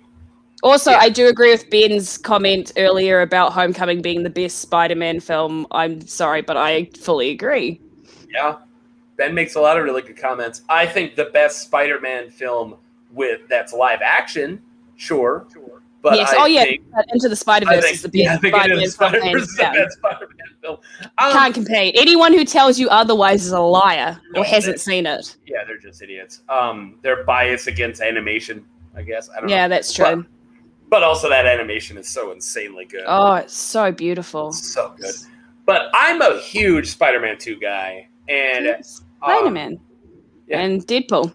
But it's in the style of Lion King. It's even better. I hope you're on if we get 50, because 50 is a guy who we could bring on who's actually from Israel, but he's obsessed with Lion King is his favorite. Oh, it's the best film. There's a little Simba that he'll talk Has he seen the Broadway version then? I don't know. Yes. Oh God. All right. This is getting fun. It's still pretty early for you, right? Yeah, it is Friday evening. Well, it's actually Friday late afternoon, like 4:15. 4:15. All right, and it is 11. Almost 4:20. Okay. Are you gonna do something about it? No. Yeah. Oh yes, live, especially live on the internet. Okay, what are they gonna do? Track you down? Oh no, it's like just someone might find me. It's not legal here, even though we had a weed reform. Yeah. Okay. There's a guy. He streams from California, but there's a guy who I follow for Game of Thrones stuff or Song of Ice and Fire stuff. But his name is Lucifer. Lucifer means Lightbringer, and then every time his stream hits 420, he will smoke up. Nice. It gets very nerdy from here. Just give me a second. There is a like old legendary character in the Game of Thrones universe who's like part of the Age of Heroes named Darth the Green Hand, and everything he touched like became fertile. Like he's like the first man king, like king of the first man and all this stuff. But he's like this legendary Green Knight character, kind of like the Green Knight from the Green Knight, but like a very still need to see that. I haven't either, but I know the Green Knight character, that archetype is like a thing. You could see that in theaters. We don't get that here. I have to stream it. I am working every freaking moment of my life right now. Sure. I might go and see Many Saints in New York because I have to. I'm gonna go see Dune. Yeah, I want to go see Dune too. Like that, yeah. But anyways, when it's 420, Lucifer means Lightbringer. Well, it actually just goes by David Lightbringer. Says, "Let's praise Garth the Green Hand," and smokes up. So he says, "All right, everybody, praise Garth. It's 420." So that's the most A Song of Ice and Fire nerd / weed reference I know in my life. That's, it's such a deep cut to get high. Anyways, we have still a while until my next lightsaber talk, so And you don't want to talk Schmodown unless I finally got you watching the Schmodown regularly. That's for when I'm off on my surgery in 2 weeks. That's when I'm going to do it. I'll finally get you into it. All right. Well, the tournament season's in swing. I can describe a bracket to you. You want me to? Should I just break down a bracket? Sure. Let's do it. You can just slowly watch my eyes glaze over. Yeah. No, that's great. Well, it is 420 there. It was a glaze over joke, whatever. It almost is. Yeah, all right. So let's talk about, I was going to bring it up earlier with Ben. We talked about it a little bit, but it's the Inner Geekdom tournament, and it's the only out of the 4 tournaments that is done right now. The other ones are like the Star Wars one just started. I think this is Star Wars. Yes. Star Wars one just started. So is that gold leader on this? Yes. Yep. And he's playing Joseph Scrimshaw. Yeah, that's my gold leader. That's my Evan. Yeah. Nice. Yes. But... And you know what? He's probably going to win the tournament. Don't tell him I said that. I hate giving that guy any props. Hopefully he's not watching. I hope he's not. Fucking bastard. He can't. He's got like a really legit reason why he couldn't be here today, and I'm not mad. But if he then watched, I'd be like, "What did you? Come on! Like, they get on the stream." All right. So this is actually the. For actually the 4 people who are watching, this is the very awesome Inner Geekdom tournament. Robert Parker went against Jesse Swift. Jesse Swift played decent, I think. I can't remember. It's been a while. It was a while ago. But Robert Parker, who I had going into the tournament because it's his time. It's like he was like toted. Robert Parker's this tiny little guy. My wife has a huge crush on him. And he came in last year toted as like the next big Inner Geekdom guy. And he plays that way. He plays so dominant. He's never had a really horrible game. Maybe he'd say that because he's hard on himself, but he's just a very dominant player. And him getting let loose into a tournament, I was like, yes, go Robert Parker. So he went in, played against Jesse Swift, and then played Ethan Irwin, who was just the singles champion, who just came in because they didn't have anyone else, like the usual suspects. That faction didn't have anyone else to put into it, so they put like literally probably the second best player playing right now, if not the best player playing right now. They just tossed him in there and geeked him. And he played Paul Oyama, who's also one of the best singles players right now, and he somehow beat him. And then everyone got beat by Parker. Parker's in there. Chance went against Moose Haas. I actually drafted Chance in my fantasy league #1. So the fact that he lost at Inner Geekdom sucks in at first, but he's still a good singles player, and he's actually playing for the belt in New York soon. So it's not like I'm out points or anything, but yeah. Then we had Saul, who's a very bearded New Yorkian who is very terrifying. Beat Brandon Hanna, beat Moose Haas, so we got a Robert Parker Saul championship, which I am very looking forward to, because you got like this lovable nerd and then this very scary long beard like nerd. So like there's a great foil between them. Yeah. I'm gonna message somebody right now. This is thrilling. I know, man. Dead air. Tell us something else weird about New Zealand. Jeez. Do you know that the kiwi? Okay, I can spin you fun facts. Do you know that the kiwi fruit is not like a fruit that's found here in New Zealand? Yeah, I know. The Chinese named it because it looks like the kiwi bird. They're very cute. I didn't know that part, but yeah. I did know that you guys. So the fuzzy outside, if you put 2 little legs and a giant beak on them, it would be the kiwi. They can't fly. They can't fly? And they're nocturnal, and they get eaten by a lot of things. Okay, like, isn't everything nocturnal, like, predators that eat little things? Why are little things nocturnal is what I'm getting at. Yeah. Oh. We've got little blue penguins here as well.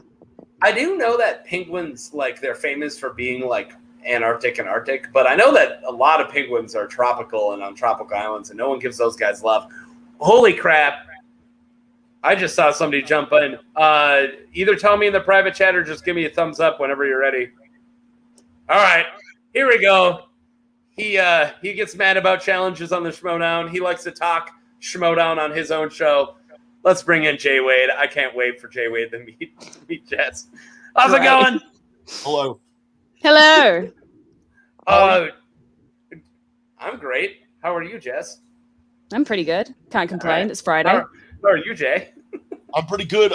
Penguins are my favorite animal. True story. Really?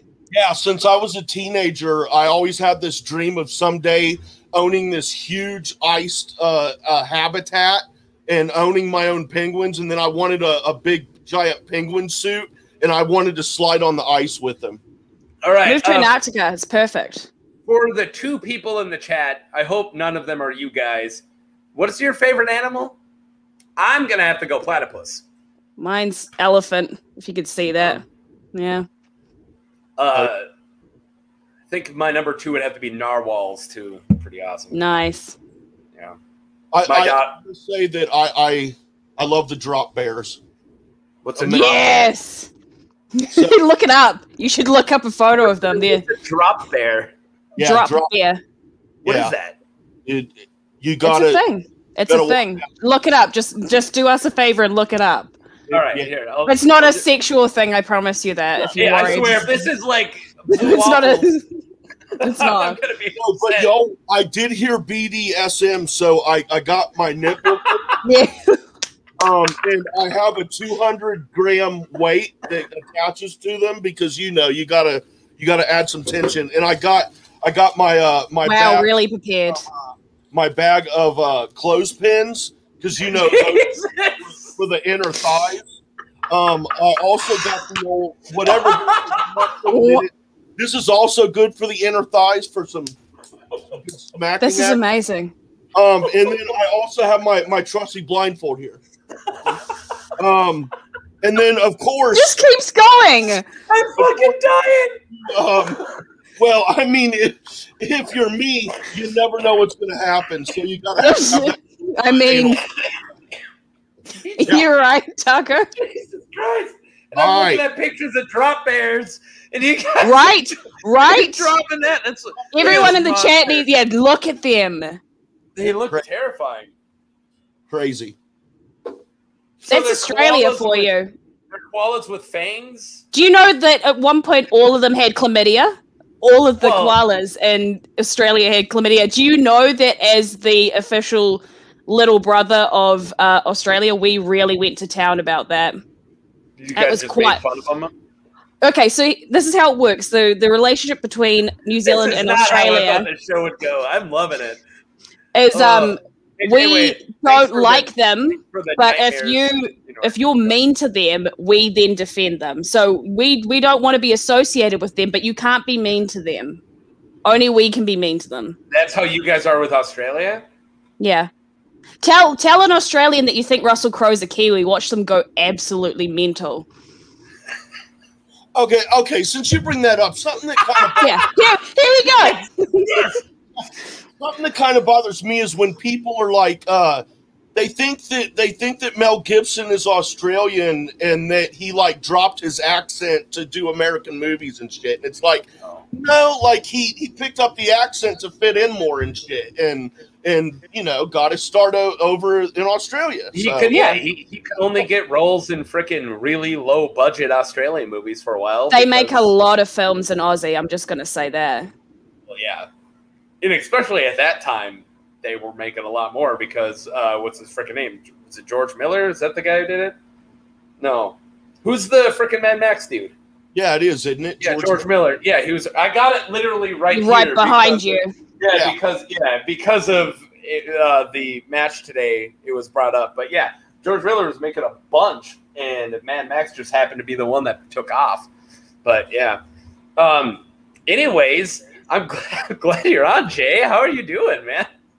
Oh, I'm doing pretty good, man. The Cincinnati Reds suck. I love them. They're my favorite baseball team, but they fucking suck, and they have for a very long time. The last great moment that at least moved me was in 2010 when Jay Bruce hit the walk-off home run, taking us to the National League Central Division. Ben said hi to you, by the way. Hey, what's up, Ben? How you doing, man? We had him on for a while. Ben's great. Yeah, I had to watch Roka's announcement, dude. Yeah, I know. I didn't even know I was counter freaking doing that. Oh my god. I had to. It was really fucking awesome. He never told me about it. Do you want to tell me about it? He said something.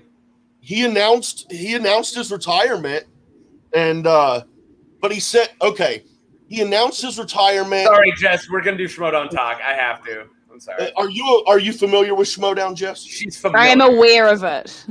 Well, that's good enough. She's been friends with me for a while, so she knows it exists. Yeah. I get the check-in every couple of months about it. I made her a very detailed playlist more than once. She didn't watch. Whatever. I'm saving it. I'm saving it to when I'm literally stuck in bed for 6 weeks. Okay. All right, Roka. What was his announcement? He said he is retiring, but he said that he was tricked by Christian Harloff into not playing in the singles tournament. And he said that he's going to retire, and this is his quote, on my fucking terms. And then he said he is demanding that Christian do whatever he has to do, even if it's remove one of the booked matches from the card at Spectacular. Roka's demanding a match with anyone as long as they are like the toppest, like the highest caliber player. Like he doesn't want or nothing. You know what I mean? Well, he didn't say that. I'm saying that. Like I don't want Rokins of Flirt and Flouse. I love Flouse, but I want Flouse in all of my Star Wars or all my Schmodown all the time. But you know what's going to happen? He's going to get the guy who loses at the singles tournament. I bet the other finalist. No, if they even do it. This is his farewell match. So no, there's no way. There's no way. But Christian already replied on Twitter with a gif of Kalinowski saying no, no, no. So it's gonna be a big thing, man. So hell yeah. Honestly, I think whoever loses the final plays Roka. I think just the other big guy at that time, he's like, all right, you want somebody? Here's a big dude. Dude, this was brought up in the chat, and it had crossed my mind, but I didn't know how real it might. But it was brought up in the live chat there. Roka Dan? That would be cool. But this is what I want, man. But it was brought up in the chat. Oh, wait, I'm really sorry, Jay. I'm really sorry we can get back to this, but it happens to be 11:30 right now, which means that I have to do this.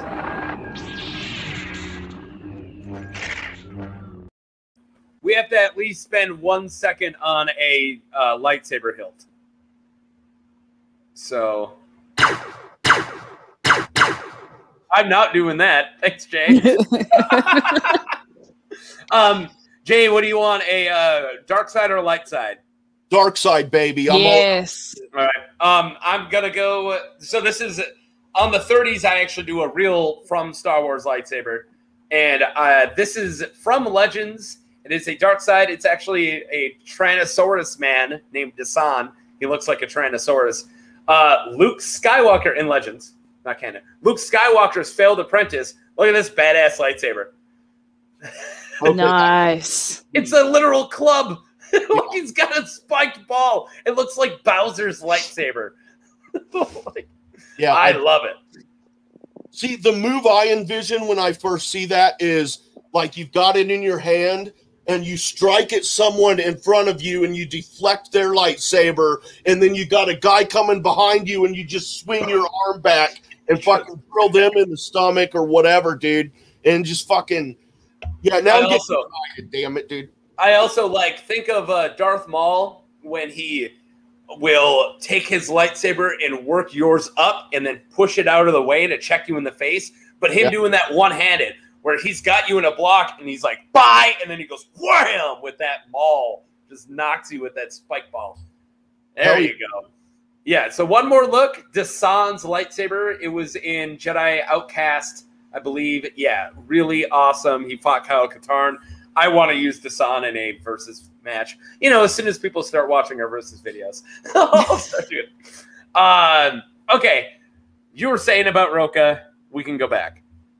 Oh, I was just saying, what I want and what I really think would be cool, but how about Roka versus Christian, the winner runs Schmodown? Oh. Because Roka was also very vocal about he thinks he was screwed over intentionally a couple times this season in bad calls and the Finstock exchange also, and he's not happy. So I don't know. That could be really fucking cool, but I don't know if Christian would be willing to lay all that on the line. Let's pretend, all right? I'm not to be this guy, but let's pretend that this is all a show and scripted. It would be the best storyline of, you know what? You want to play the best guy? Hold my announcers, and then Harloff steps down and goes, all right, winner takes all. That would be a great storyline. Will Harloff do it? I don't know. Harloff said that he never wants to go back in, like, unless it's a fun, him and Ellis have both said, unless it's a fun exhibition, we're not playing. And the only one, But and I could also see that, I could also see Christian needing, or maybe even at this point, and with lockdowns opening and shit, and being able to tour more with the show, I could see Christian needing to, at the very least, step away and handle the business aspect, the real stuff. And so, if you're gonna do that, what better way than to have it with Roka? And Roka's just shit talking the way he runs the Schmodown, and I don't know. I think it would be hella fun. But then, if for whatever reason, I'm sorry, but I think Roka would mop the floor with Harloff. He would. He definitely would. Maybe not like 5 years ago, but now, yes. But if Christian did win, or did win, yes, then you would just have Roka basically walking away in shame.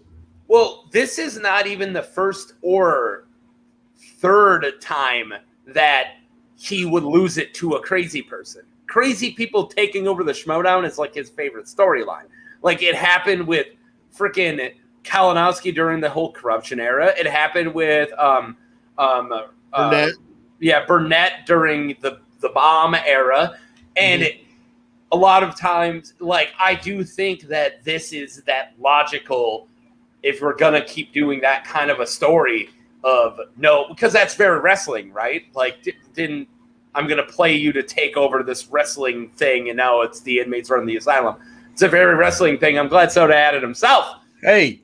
Soda, how's it going? I heard wrestling, and it was like, boom, I'm here. Hey, Soda. Hey, Soda. Hey, this isn't just a blindfold. You can also use it. It's long enough to tie your hands up, too. So nice. Very nice. Oh, my God, dude. Fucking Jay.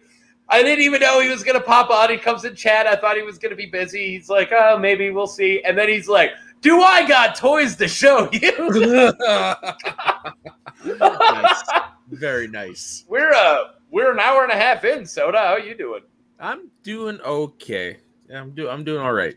You either look really tired or that you knew it was 420 in New Zealand.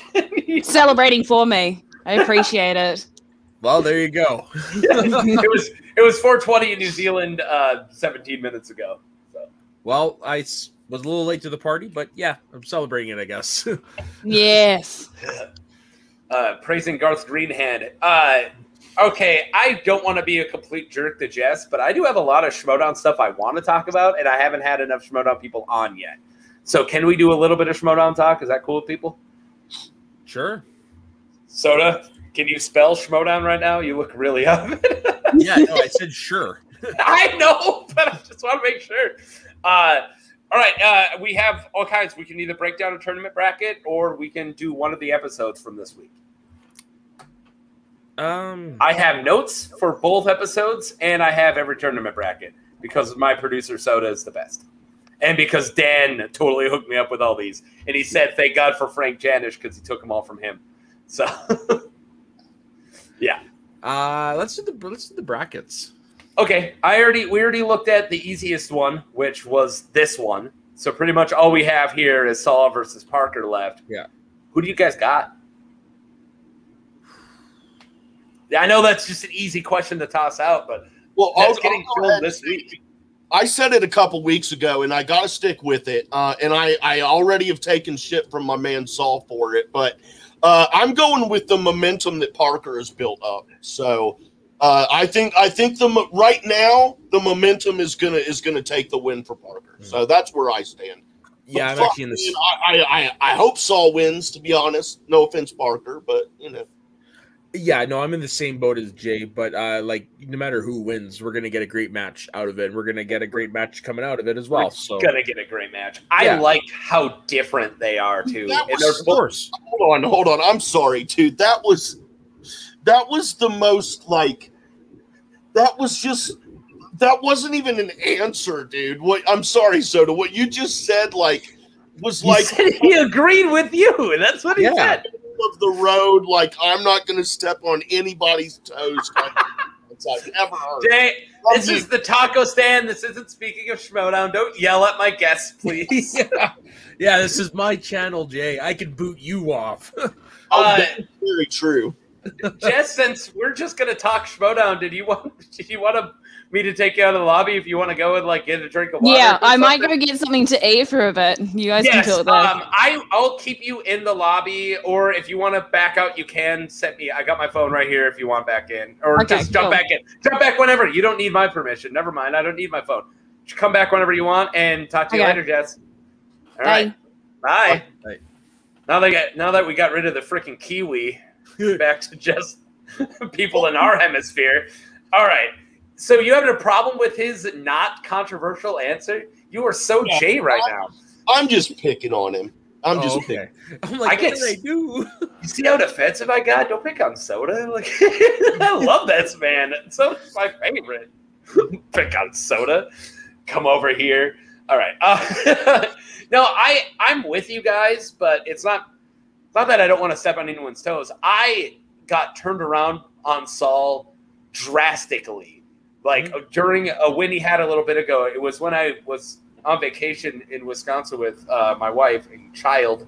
We went and looked at Lake Superior, and it was big and cold. It was awesome. But anyways, I remember the interview we had on either Rundown, I think, whatever it was, Rundown or Backstage. It kind of run together for me.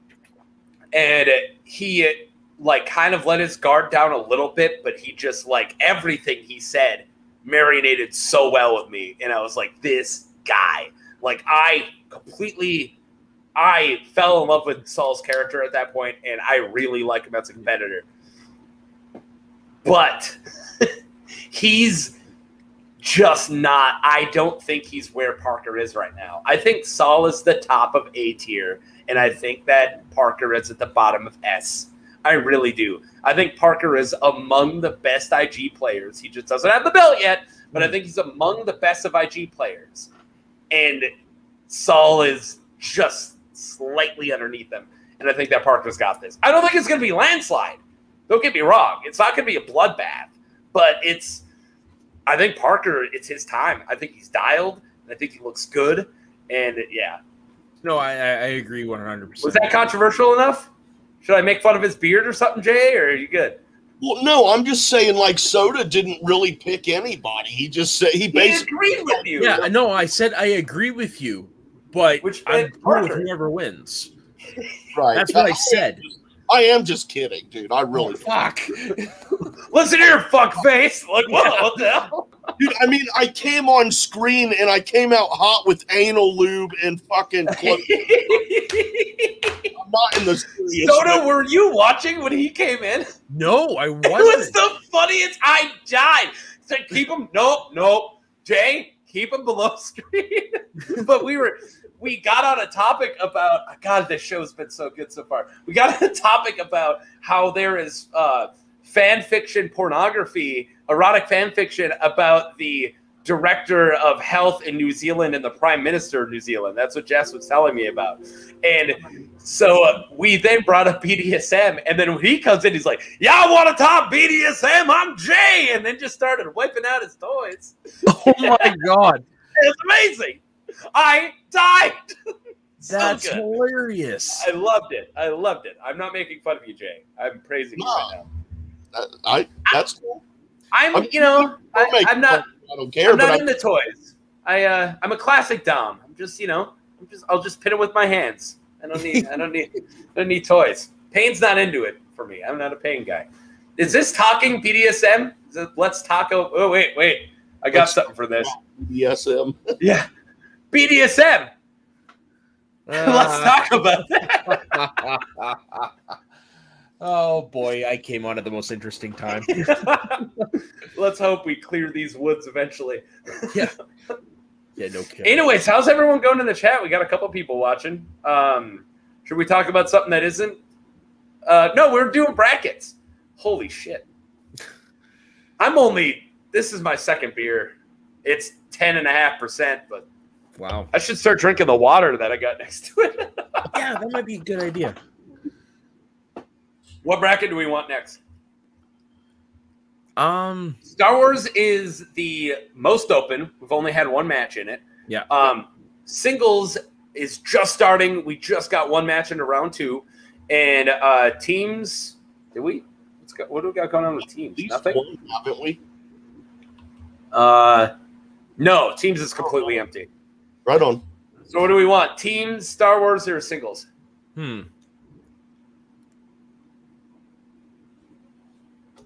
Try to just click teams because it's where my cursor is over?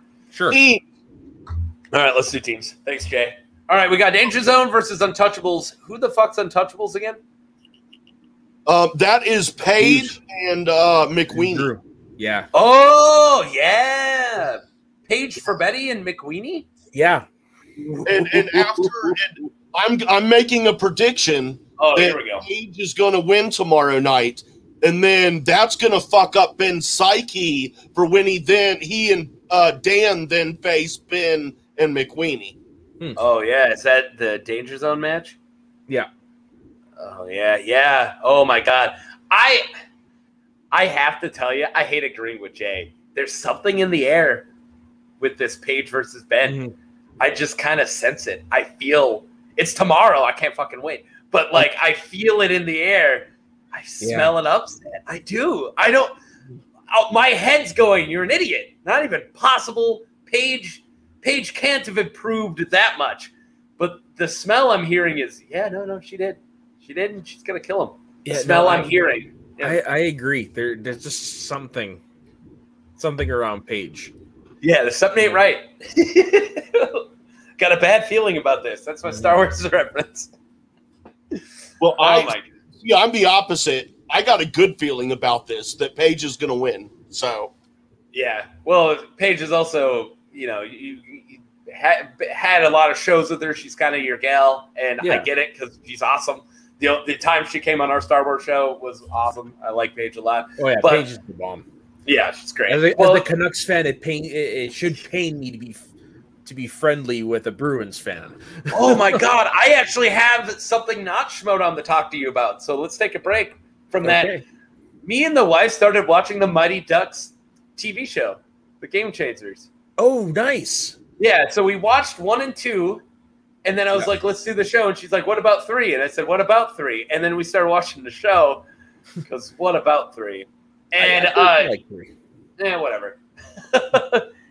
Are you good, Jess? Give me a thumbs up if you want to jump back in. All right, we're still kind of talking about Schmodown, but we took a break to talk about the Mighty Ducks. Well, it's ice hockey. I can talk about ice hockey. We don't really have it here, but I enjoy it. Do you guys have ice? No. South Island, yes. We have snow. Not really ice, but snow. Like snow? Like stays overnight snow? Like all day? Like it snows? Yeah, if you look up Queenstown, it's beautiful for skiing and snowboarding. Lots of people from like the Northern Hemisphere come here to do it, so must be good. All the other people? Yeah. Everyone else in the world, yeah. Yeah. All right, it's like you guys and freaking like Chile and Argentina and Australia. Like that's the only Southern Hemisphere. And our Antarctica. All right, so then Kurt Russell too. It's a thing. It's a thing reference. Jay, did you not like the thing reference? No, I love Kurt Russell, and Wyatt Russell is fucking fire. Here's what I fucking love. I want a reboot or a remake, not reboot, but a remake of Escape from New York starring motherfucking Wyatt Russell. Yes. Yes. Man. Fucking years, dude. Dude, Wyatt Russell in Overlord kills it, dude. Fucking He was so amazing good. as the new is the new shitty asshole Captain America in the Winter Soldier and Captain America series. Awesome. Yeah, he was awesome so in 22 Jump Street as the quarterback. Yes. Yes. All right, I totally forgot about that until now. But him and Overlord, he is like, if you didn't tell me who that was, and if for some reason I didn't see it, but you can easily see it, but if for some reason I didn't see it, he's so Kurt Russell-y in such a great way of that, like what you said, that lovable, gruff asshole. But like I love Wyatt Russell and everything I've seen him in so far. Ditto. Yeah. He's also in a Black Mirror episode as well. Is he? Do you have that over there? We have TV, yes. Yeah, right. He was in like a romantic movie with Anna Kendrick where he played the guy who knocked her up. Sounds great. And that's awesome. No, go ahead. Sorry, you started bringing up. No, it's basically what it was. It takes place like at a wedding. It's like table 22 or something. Like that. Yeah. He's the asshole X. That's right. Yeah, he's the asshole X, but they end up making it work at the end. But I'm with you, Taco. I've never seen him deliver a bad performance. Could we also get a Western with Kurt and Wyatt playing father and son? Ooh, anything like that. That sounds great. I do want to see that. It's gonna happen. My wife just has been doing chores this whole time. I thought she was asleep, but she put away all of our laundry and made the bed. I'm the chore guy, so this is like the best text I've ever gotten from her. It's the sexiest thing I've got. Wow. This is awesome. That's their form of sexting. That's pretty close for us. I mean, for the reverse, for a girl getting that sexting. Yeah. Otherwise, we're sitting there, we're like, oh yeah, no, I'm definitely wearing nothing. Yes, you know me well enough to know I'm the cooker and cleaner of this house. Yeah. You know that about me. And sorry, Jay, for too vanilla for you. Come on, man. Are you embarrassed? I'm sorry, I'm not trying to make fun of you. Me? No. I'm not embarrassed about fucking anything. Good. Me neither. I love it. It's the guy who came on and talking about anal lube and stuff like that. I know. Right? I don't want to feel like I'm shaming him. That's what I felt for a second. We don't shame here, remember? We don't. All right. Whatever the little asterisk. Certain kinks we might shame. Like really weird ones. Yeah. Like, I'm not going to get into them. But fucking weird ones. Yeah. Like, people are like, don't kink shame. Well, if you want me to wear a diaper and call you Dada, I'm going to kink shame that shit. All right? I'm just saying, there's certain kink shames that are totally okay. All right? You shouldn't be turned on by that. Get help. Anyways. Okay, but what about an older... the kink role play with like the older person wearing a diaper and the younger person is the caregiver? I'm into that. That sounds great. That's the line, isn't it? Is that where the line goes from not sexy to sexy for you? I'm going to wear a diaper and I want you to call me Gam Gam. Yes, man. I'm in. No Dada. Gam Gam. I'm in. Jesus. Wait. I got something for this. Oh, I hope not. Oh, there we go. I hate that you took away, like you put me on a room soda that doesn't have any of our normal toys. Yeah, I can't play the Spanish Inquisition or anything, but we're good. I can have them. Let me text my wife back really quick. You guys I can talk have them about. for you, Taco. Can you? Oh yeah, you're here right now. Yeah, we have soda. Yeah, no, Adam. Che, how's it going? Hey, me, not too bad, man. Not too bad. I live in Ohio, and it was shitty weather today. Yesterday. Now, it rained and it was really fucking cold. Why did I think you lived in Illinois? I thought you were near Chicago. No, that's where Dan lives. Double D. I thought you guys lived near each other. You guys were like best friends. No. Really shitty. That came off really shitty. No. Jesus. No. As soon as I said it like that, I was like, no, the way I said it was more like a confusion on my part as to why you would think like I don't live anywhere near. You guys have a really good rapport. Like, I don't know. Maybe you guys knew each other. I don't know. No one's accused me and Soda of having numbers referred Dan to me. I get that. Also, so was their fucking math teacher just great? Must have been, dude. Yeah, what the fuck?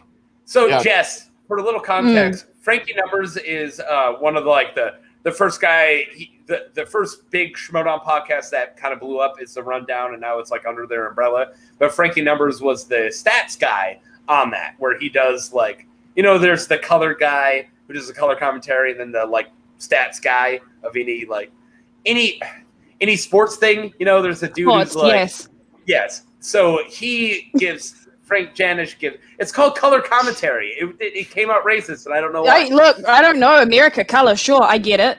Yeah, I know. Just anytime America says anything that could be thought of racist, you just assume it is.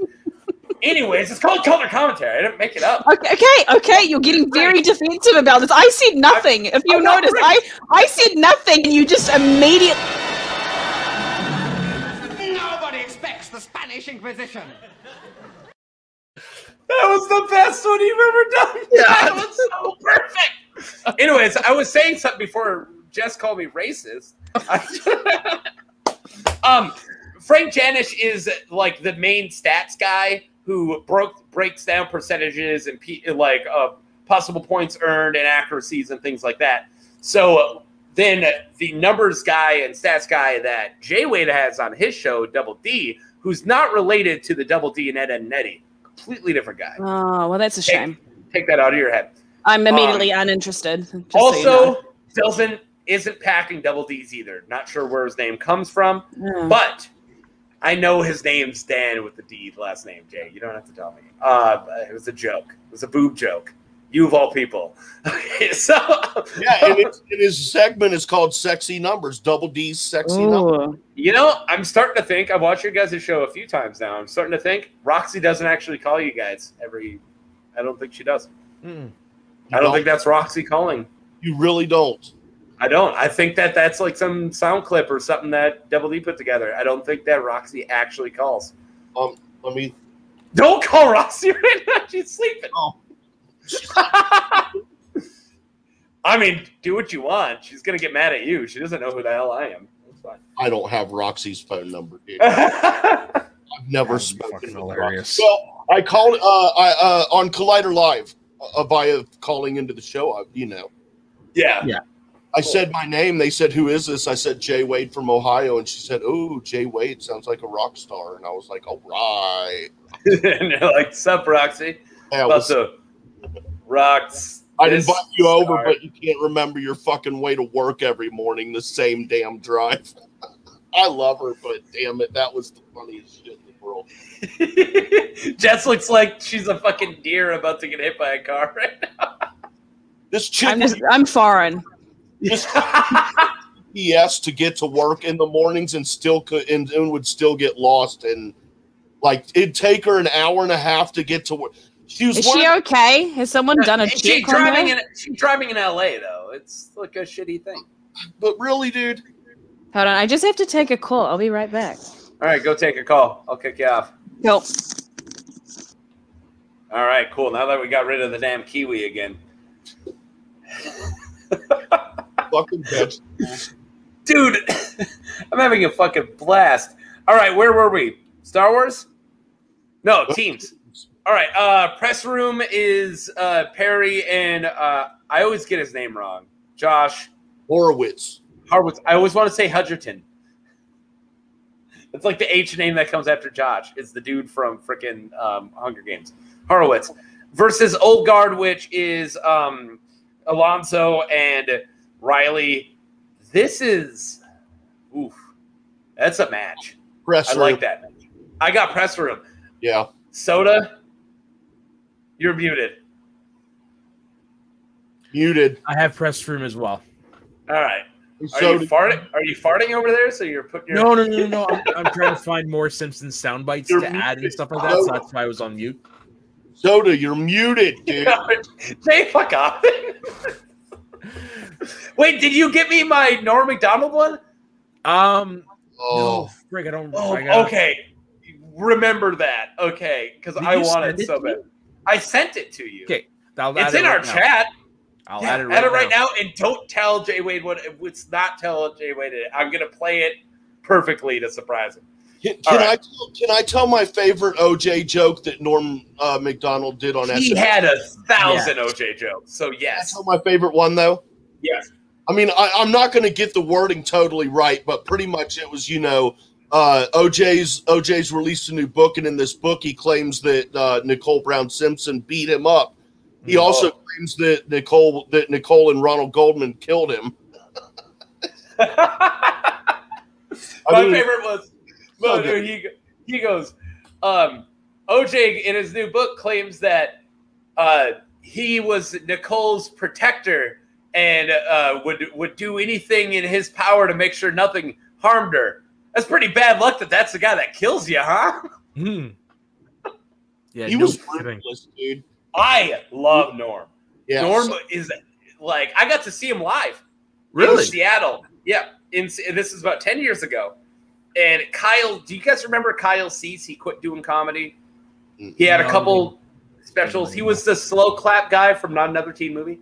I didn't know he was a stand-up. Yeah. So anyways, Kyle Cease was like, boom, boom, boom, joke, joke, joke. Like a really funny guy. Just like bam, bam, bam. And he had a really good speed to him. And he would do a thing where he would do a recap of his act at the end in slow motion, where he'd come out and do it again in slow motion. Anyways, he was like, joke, joke, joke, joke. That guy's opening for Norm. And Norm was going through something, I guess. So when Kyle leaves, and then everyone's excited for Norm, and Norm comes on, he's like, been kind of depressed lately. That sucks, huh? We're all like, what? What's going on right now? And he goes to tell this most depressive act. His whole act is just really, really sad. And he has this whole bit of woke up next to this wife that doesn't like me anymore. And I could feel her hatred through her sleep. And I got out of bed and I turned on the light and I stared at myself and I said, your dad died. Your son doesn't like you. Your best friend's a heroin addict. You're a piece of shit. Who even wants you around? Just die already. Holy. So that sucks, huh? Damn. And we're all like, what? I'm paraphrasing, but that was the point of the joke. But because I haven't heard it for 10 years. And I was like, what? So people are leaving, getting up, and he's not giving a fuck. And literally, it was half of us or less were left at the end. But it was it was so weird because it was this down energy after this really up energy, and that's what got him. But he didn't give a shit. And it was still funny though, wasn't it? I was dying. Me and my friends were laughing our asses off. He had a joke that I totally can't say on the internet. I'll say it anyways. He had a joke that was please, no kids up at frickin' midnight watching us, but he had a joke that was I don't have the relationship with any liquid that women have with semen. There is nothing that I would spill on my tits and then lap it up hungrily. Wow. Yeah.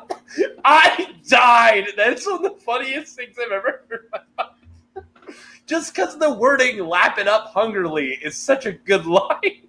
Yeah, no kidding. That's my Norm for you. All right. It's loaded. Well, just hold on because it's 12. I see it. It's 12 o'clock, so let's do one of these.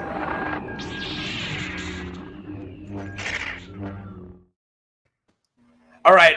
It's a 0 hour, which means that it's not a 30, it's a 0. So that means that it can be a joke one. So let's find a really good joke one. Or not joke one, a knockoff for you guys. And you know what? Let's keep it going with the Scott Pilgrim Power of Love Saber. Oh, that's awesome. All right. That is my lightsaber knockoff. So it's not really much of a lightsaber. It's kind of more like a flaming sword. So you kind of do see the blade. What do you guys think of Power of Love? I'm the only... you guys clearly see, the blade is the dick and the balls Okay, I just wanted to make sure that I wasn't the only one seeing that. Yeah, I did don't think see it was it. I intentional, didn't but- see it until now because it totally has like a ball shape other Yeah. than. Like I don't know if it does in the movie, but definitely in the Well, anime. it's supposed to be a heart, but it does look like he's just Yeah. got a big old flaming dick, and it's the power of love, right? It's a big old flaming dick. Yeah. That's the best euphemism for a. Yeah, It's It's the perfect. love gun. the band from Vice City, Love Gun, or was that Love Fist? Oh, that's Love Fist. That's Love Fist. Love Gun is the Kiss song. Oh yeah. All right. Well, I'm glad that we went to Vice City, Love Fist. All I right. love that So game. since it's the power of love, now let's talk. It's got a red blade. Love is passion, right? Is that a dark side or is that light side? Power of love sounds very light side at surface, but it's kind of dark to have like so much passion for somebody that it turns a sword on fire, right? Well, that's very reminiscent of why Anakin turned to the dark side. Yeah. Yeah. Do you think that Anakin would rock the power of love sword? I don't know. Well, that's my lightsaber knockoff. Should we do a different one? Is that not a good one? Padme was pretty good looking. He might. Oh my god. I used to do. Well, I still do. You guys are friends with me on Facebook. I do taco posts on my Facebook. Yeah. But leading up to Force Awakens, I did a Star Wars one for 150 days, where I did 150 Star Wars quotes. And one of them, it was the monologue that Anakin says to Padme in Attack of the Clones, of that like, The I'm haunted by the kiss that you should never have given me, and it's like this big long. So I switched out kiss, that I'm haunted by that taco that you should have never have given me. And so, but it's like this big monologue before that. And my friend, I almost said her name. My friend, who I've been friends with like for a long time, she's like a bigger sister of mine. She's like one of my best friends, older sisters. She's like, I really thought this was like a beautiful post until I saw the taco.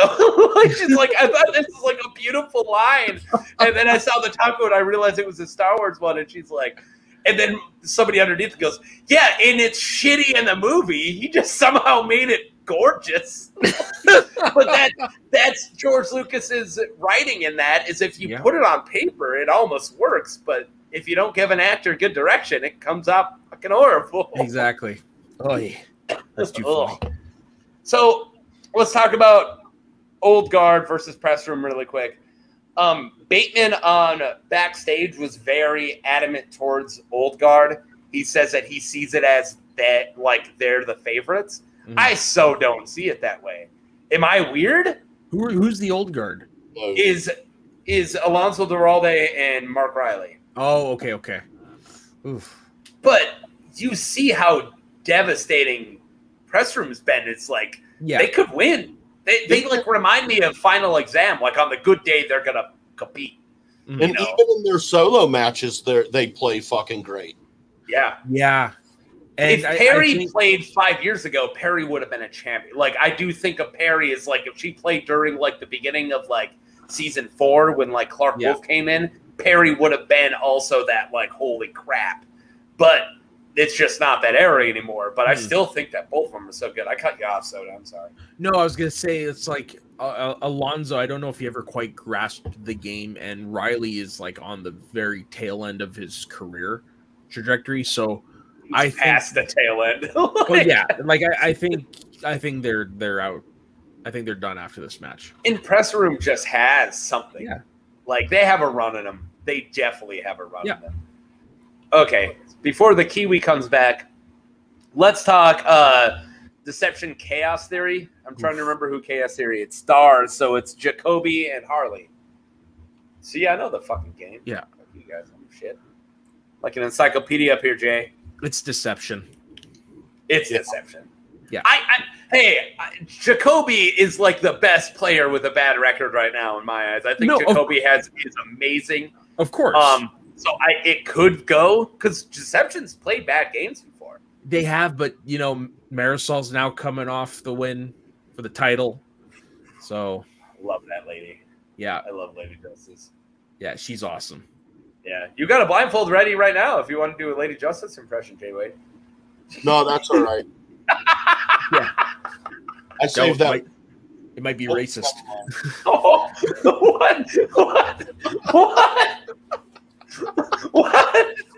What? Oh my God! Nothing. He said it might be racist. Yeah.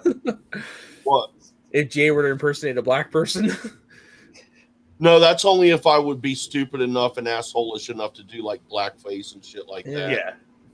Yeah. That's true. Like my prime minister. Dude, like your prime minister. Don't lump us in. Yeah. We've got rid of our shitty I'll ruler. just say it, but I'm glad you did, Taco. Yeah, like prime minister. My favorite band that I'd be surprised if you guys know anything about, but I love them. Ween. Do you guys know Ween? Ween is my favorite band. Heard of them? I love Ween. But they did an entire concert with most of the members in blackface, but the drummer is black and he was in whiteface, and they never got in trouble for it because you just toss in one whiteface and you're good. No one got mad. It was a Halloween match. Wow. It was a Halloween show, and they were all they reversed. But question. I have a question. And I've wondered this for a long time, and of course this is a joke question, but I mean, you brought up blackface, and you brought up the black person doing whiteface. So I've always kind of wondered if a black person does whiteface and then does blackface on top of that whiteface, would that be considered racist? I think it's hilarious, but I have a bad sense of humor.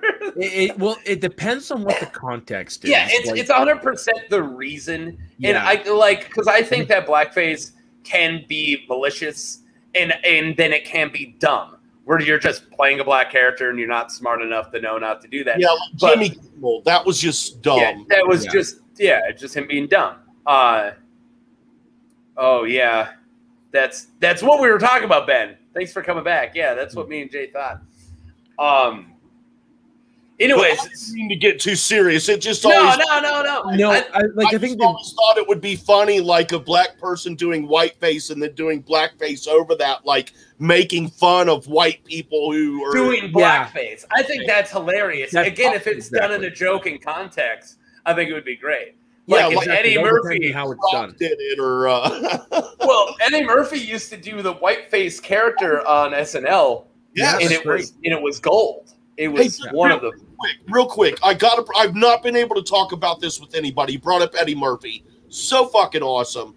What the hell is with him not being cast in the fucking Twins sequel? Maybe I didn't know there was a Twins sequel. For a long time, there's been a Twins sequel in development. And when has Eddie Murphy ever been part of Twins? He was attached to it in the beginning for a long time. They were going to do a sequel where they're triplets, and there's a third one, and he happens to be black. Okay, that's too funny. That Eddie Murphy's triplets with Danny DeVito and Schwarzenegger. I'm in already. Yeah, that's a good. But I don't know if he ever did sign on. Did he ever sign on? No, I think in the original plans he had. Yes, I think. Okay. But they ended up signing Tracy Morgan, and that is the most out of place choice, I think. Well, first of all, the age to me does not match at all. As far as age, Eddie Murphy would have been perfect. But Tracy Morgan, I don't know how well that would work, but Eddie Murphy would have been perfect, dude. That would have been awesome. My wife, Tracy Morgan is 52. How old is Arnold Schwarzenegger and Danny DeVito? Oh, Arnold's in his 70s. Like they're in their 70s. And it's noticeable. It's noticeable. I gotta tell you something. Tracy is younger than them. Yeah. What's up, Taco? My wife just sent me a Facebook message. She's now contacted me in more than like 3 different ways since I've been sitting here. But it was, you should probably send this to your schmo friend who loves Friends, which is you. Yeah. And it's a TikTok, so I'm about to send it to you. Okay. So you're get ready. So my wife just, what the fuck? Just, I don't know. She's like, hey, give this to Soda. And I'm like, cool, he's on stream right now. It's perfect.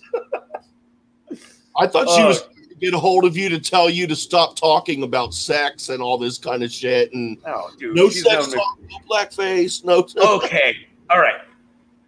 Soda's been on the. Did I play it on air? Nah, watch it first at least. I don't know what it is. But Soda's been in the green room with me long enough to know that I dial back from 11 to about 2. And my wife married me. So she's totally okay with this. Cool. So cool. I'm a very obnoxious and as offensive fucking human being. So we're all getting naked here in a couple hours then, right? If you stay on stream with me long enough, I'd just be happy I got somebody. I'm glad I got you guys this long. I think Chris Lopez is my 1 o'clock guest. Chris! And I lost the ability. Gold Leader had something going on. I said it was like a real reason. I was like, good. Go do family stuff. But yeah, Jay, did a lot of your you said that you had a couple friends who were coming on. Did they just get busy? I'm not trying to call anyone out. I'm just asking. One of them went to bed. The other two I haven't heard back from, but I'm actually going to hit somebody up right now. I'm down for anybody at all times. It's pretty good. Is it good? If you want to play it on air, you can. Yeah. I just remembered. You were right. You're not playing it on screen yet. No, I'm. There we go. Jay, I've been trying to find a good time to play it. All right, never mind. We'll let Soda do it. All right, here we go. If it's based on something that you don't have. Oh. Did you just get it? Did he play it? I missed. You missed like the first little bit of it. So it's gonna play. You are more likely to enjoy a TV show if it's based on something that you don't have. Oh, I love this guy though. His TikTok's freaking kick. I've actually never been on TikTok. Me neither. My wife sends me a bunch, but now YouTube's been doing the shorts. Yeah, and it's just been TikToks. So YouTube's been getting me onto TikToks. But that dude who has like a bunch of he owns all of his physical handicaps, and he does a lot of the girls who are hot younger chicks who are like, if you had 24 hours with me and I would never say no, what would you do? And then he just has some random hilarious first off, and it's usually pretty funny shit. Nice.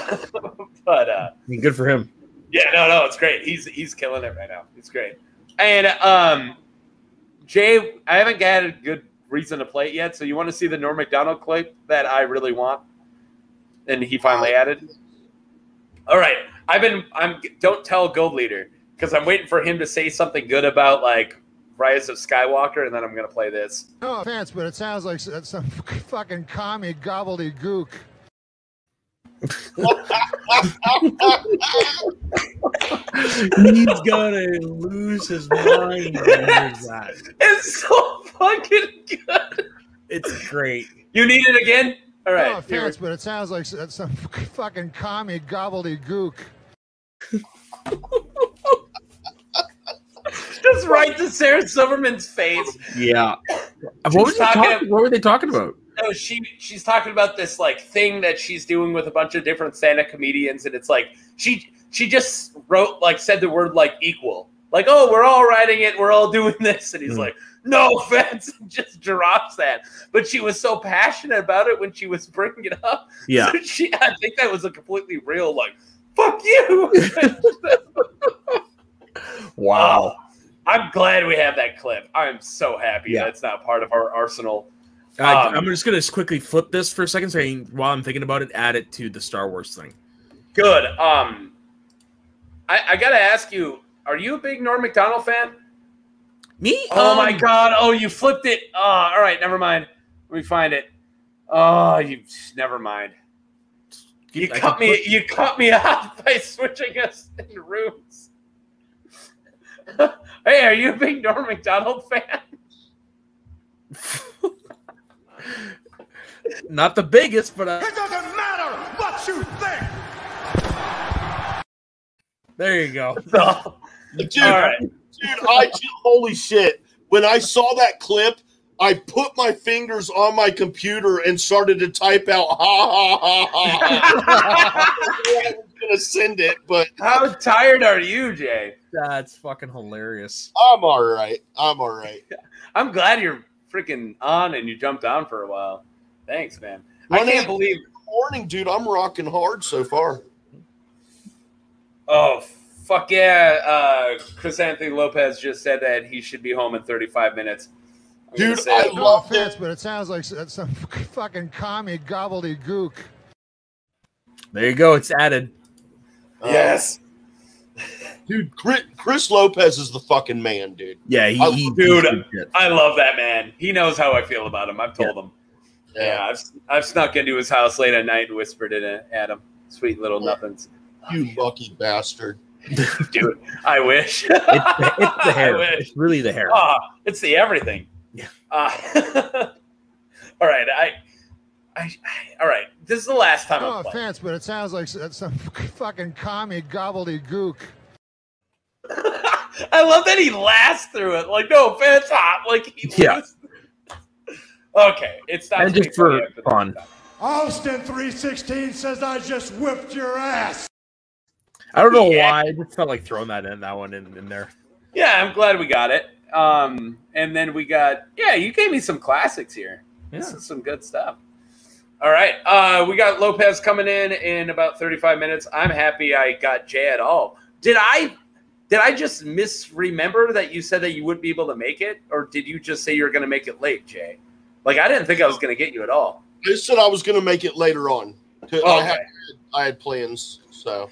For some reason, I didn't think you were going to come at all. And then when I saw you in the chat and you're like, I'm running. I'm like, you're running to get here? Like, you're coming out? Like, I was. Yeah, I heard BDSM, and I was like, dude, I'm fucking on my way. Yeah, Jess is great. I'm glad that when all of the Northern Hemisphere people are going to be asleep, I'm going to have her to come on. I just wish she knew anything about the Schmodown. We should do a little bit more Schmodown talk since it's just us. Let's get through the Steams bracket. No worries. I'll be right back. All right, I'm cool. Me and Jay got this. Jay's like awesome. All right. Well, last one we got is Final Exam King Arthur. King Arthur is King Khan and Griffey Nunes. Yeah. Which, I mean, it's like one of those power couples. You want to assume it's going to be really good, but we haven't seen them play. We've seen really good rookies play together. That doesn't mean that they're going to be good. Right. So, yeah. So who do you got on King Arthur versus Final Exam? I'm going to have to go with King Arthur, man. Final Exam has looked rough to me this season. They've had some good wins this season. They've been like very 50-50. They still look rough, dude. And Lon, I won't lie, man. Lon Harris has not looked very strong solo or in teams. I don't know. Didn't he have a couple good wins this year? Or am I just making that up? No. I mean, so there you go. It was so reminiscent of Jay's. Like, hey, are you guys like really good friends with Double D? No. Like that, I was trying to process why you would think I was from Illinois. Because I thought it was like the Chicago area. All right, you guys had. This is what I get for watching your stupid fucking show, but. Whoa. No, I'm kidding. It's a joke. But you had like Paul Preston on, and you guys were talking about like pizza, and you guys just kept on bringing up different Chicago places, and I was like, "Is everyone from Chicago in here?" And I just thought you were from Illinois. I thought you were from Chicago. Well, I've been to Chicago a few times. Wait till Laura Kelly's one-on-one with me comes out. We talk quite a bit about food. Nice. I'm so glad you brought up Bertha Schmodown. Okay, let's talk, Jay. I'm so mad that you are doing that show and I'm not. Because, yeah. All right, wait. Play it now. Okay. So a podcast I had before I started talking about fucking trivia with you losers was a very unsuccessful Fargo-based Fargo podcast for Fargo that was just me talking to local people from around here, like, and I called it Plains People because we're in the middle of the plains. And it was literally that. It was the Mark Maron thing. It was just the sitting down and learning about people in long form. Because I always thought the best thing about those interviews are not the fact that they're famous. It was shit that happens to them in everyday life. Yeah, it's the real person behind the famous person. Yes. So why don't we just ask real people about real people shit? And they were all. I will stand by every episode I did. I think they were all very interesting. I like interviewed my drama teacher, and he like dropped that he was diagnosed with bipolar like 10 minutes in. I was like, okay, let's do this, and it got so real. And I was like, all right, this is a good fucking interview. And I talked to the guy who runs a local taco truck. It was great. It was my first episode. Octavio Gomez from Taco Bros. It's my favorite tacos in town. But anyways, I like right when I saw that you were doing Birth the Schmodown, I was like, should I just message Jay and just beg him for the host spot? Like, all right, you can do it. It's on your channel, but let me do those interviews. I want to do that show, but now I can't. You're doing it. Fuck. It's like I'm so ready for that show. I've been talking to Josh the Merc Rayner and Saul for over a year about wanting to do this show. And it just finally the time. But I wanted to do this show before I wanted to do Speaking of Schmodown. Oh, yeah. But I get so wound up, and Christian had a lot of issues with the way I was presenting myself. And I admit I used to be kind of a dick when I would. I used to be kind of a dick and stuff like that. But so then I started Speaking of Schmodown. I was like, well, I want to get this going first, and then then I will start up this one later on if the time presents itself. So, and it presents itself. So you were part of the community. I'm sorry. I guess I just never knew this. You were part of the community before you started Speaking of Schmodown, and like Harloff already knew you existed before then. Yeah, dude, the first show I ever did was an Afterlife. It was called Afterlife. It was a Collider Afterlife show. Oh, nice. And then it was there were 4 of us on there, and then Christian split and started SCN Live. So 2 of the people stayed behind and kept doing Afterlife for Collider, and then me and Kaylin Rose split off and started SCN Afterlife. And so we did SCN Afterlife, or she did it for a while with me, but I did it for a year or so, maybe. Yeah, and that's how I met Jay. I was on a couple times. Yeah. Oh, cool. I thought I was a hardcore fan until I started doing this show. I've been a Schmoes No, and I was part of like I know I said this earlier. I don't know if you're watching, Jay, but I was telling Ben of like my origins. But I learned about all this during AMC Movie Talk because I was in an excavator poking beets for 12 hours. It's exactly what it sounds. So I'm over a big flume, and it was in the middle of the winter, so the beets are frozen. Plus, we keep them frozen at this time, and they dump them into a flume, and I have to poke them with this big boom so they don't freeze up for 12 hours. It's just you in an excavator by yourself, just poke. So I got my phone in my lap so I don't just die.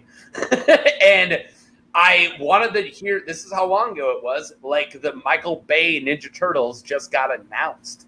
And I'm like, I need to know more about this. This is how long ago this was. And the only thing that came up, I like clicked a thing, and it was like part of the thumbnail, and it was like, all right, click.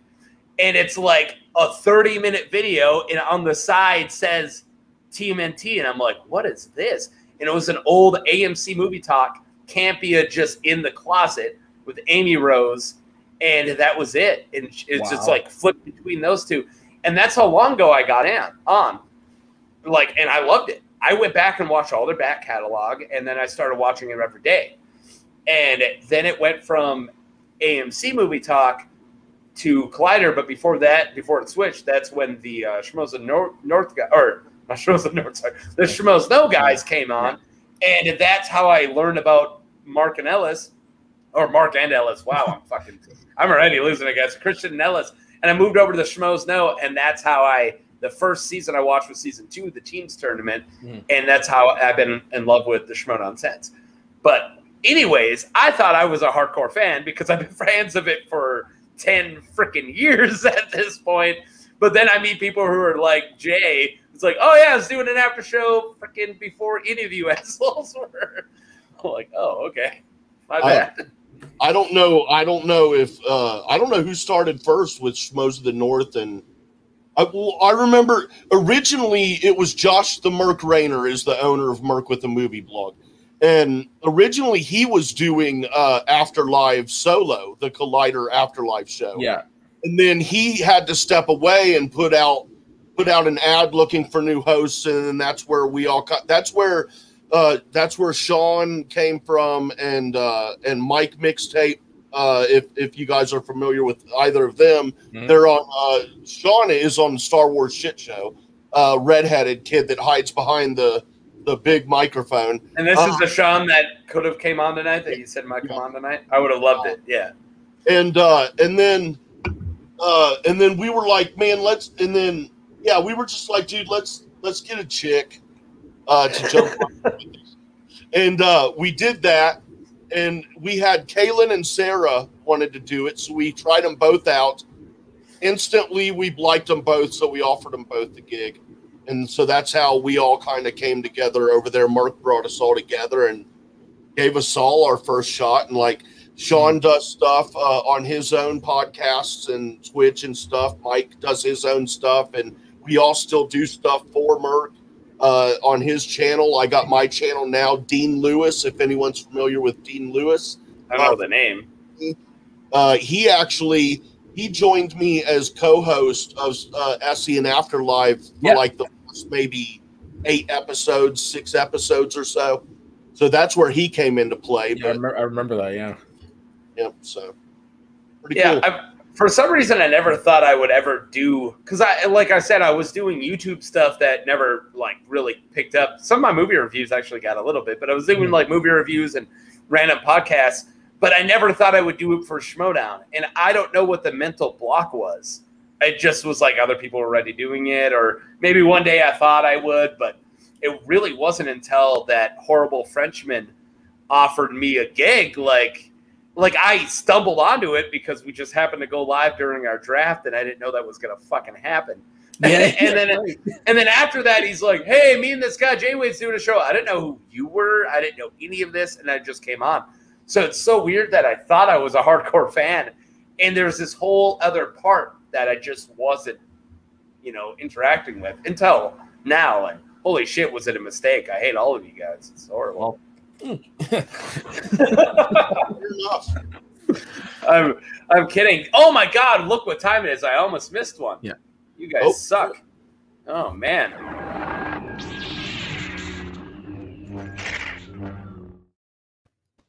All right, we've done two dark sides, so let's do a light side.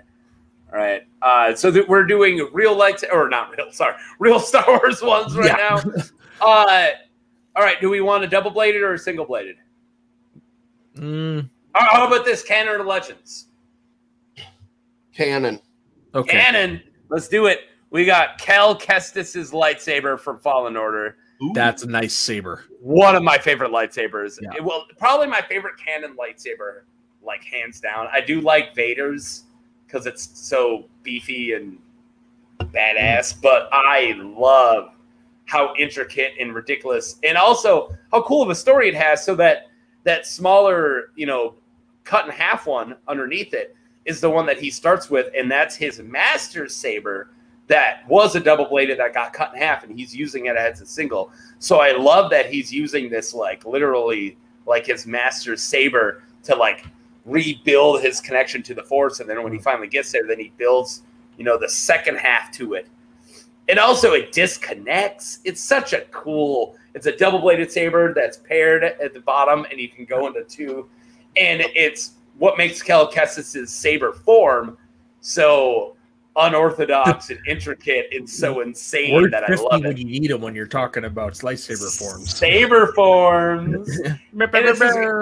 And he's not even one of the 1 through 7. He's not one of the traditional saber forms because he fights so weirdly unorthodox. It's Yeah. kind of got a Form 6 9-man feel to it, but he wasn't trained in it. His master, people do think, was Form 6, so maybe he's got a little bit of it, but he used it as like a jumping off point, and he like literally learns it throughout the game as he's killing more and more stormtroopers. So it's just like, this works, I'm going to build it up. This works, I'm going to use it. And it's such a cool, like, improv lightsaber form, and it all is just based on this cool-ass fucking design. Anyways, anyone besides me, I just talked for 3 minutes about this. Anyone besides me got anything to say about this awesome lightsaber? No, but I just saw something on Twitter that's like, what? Kelsey Grammer is signing beer cans at a grocery store in Buffalo to promote his new Christian beer. Cool. Like, what the fuck? What? Yeah, kill Jay. Murder Jay. Oh, that's so fucking random. Oh my god. Sometimes you want to go where everybody knows your name. Yeah. Why'd you go Cheers over Frasier? Because it's about beer, alcohol, cheers. Yeah. All right. And the, I understand. You get a boner, slap her titties around some, and then stick it in cider and pee. oh, I fucking love Kirkman. Okay, hold on. I got another one. I'm gonna take his car. This is like Grand Theft Auto. Hey! Whoa, I'm in the car now. I'm in the bad part of town. I just hit a lamppost. I'm back on my feet. Oh, that's cool. There's a prostitute out here. I'm gonna beat her up and take her money. Take that, you damn hooker. What you doing, motherfucker? I'm taking your money. Stab me. Let the hooker stab me. I fucking love South Park. Oh my god. Okay. All right. Let's get through this team's bracket. We don't even want to talk about Schmodown anymore. Okay, so I think, did we have Untouchables over Danger Zone? We never discussed who we had over that one, did we? Yeah, we did. did. Well, we discussed it. I'm going with Untouchables. Oh yeah, we said that there's an upset in the air again. Something in the air, yeah. Maybe it's last year, but I still don't have the feel on McWeenie. I kind of have to go Danger Zone. No, I have Paige over Bateman, but I don't know if I have Untouchables. But all right, let's go with you guys. 2 out of 3. Jess, we're gonna break down this bracket. Do you still want on? Give me a thumbs up. All right, Jess is back. You're still talking about it. No, we've just gone all started over again. Wow, my timing's perfect. We haven't even finished one bracket. No, well, I guess we finished off that Inner Geekdom one I tried to do forever ago, but Yeah, with me when it just was like talking to a brick wall. yeah. Oh yeah. But but brick walls are fine. Like they keep Nothing wrong with brick. It saved the 3 little pigs, right? He didn't destroy the brick. He just are nursery rhymes all over the world? Do you have all? Yeah, surprisingly so. I've had this conversation with people before where I'm like, how does everyone know them? That's so crazy. We even have Māori versions of them. What fucking word did you just say? Our national language, Māori. Oh, cool. You have a language and everything? Yeah. If I make Jay Wade shake his head, I don't know why Jay Wade likes me. Whenever he says any compliment to me, I'm always surprised. But he's like, dude, I love having you on. I'm like, really? I just fuck with him all the time.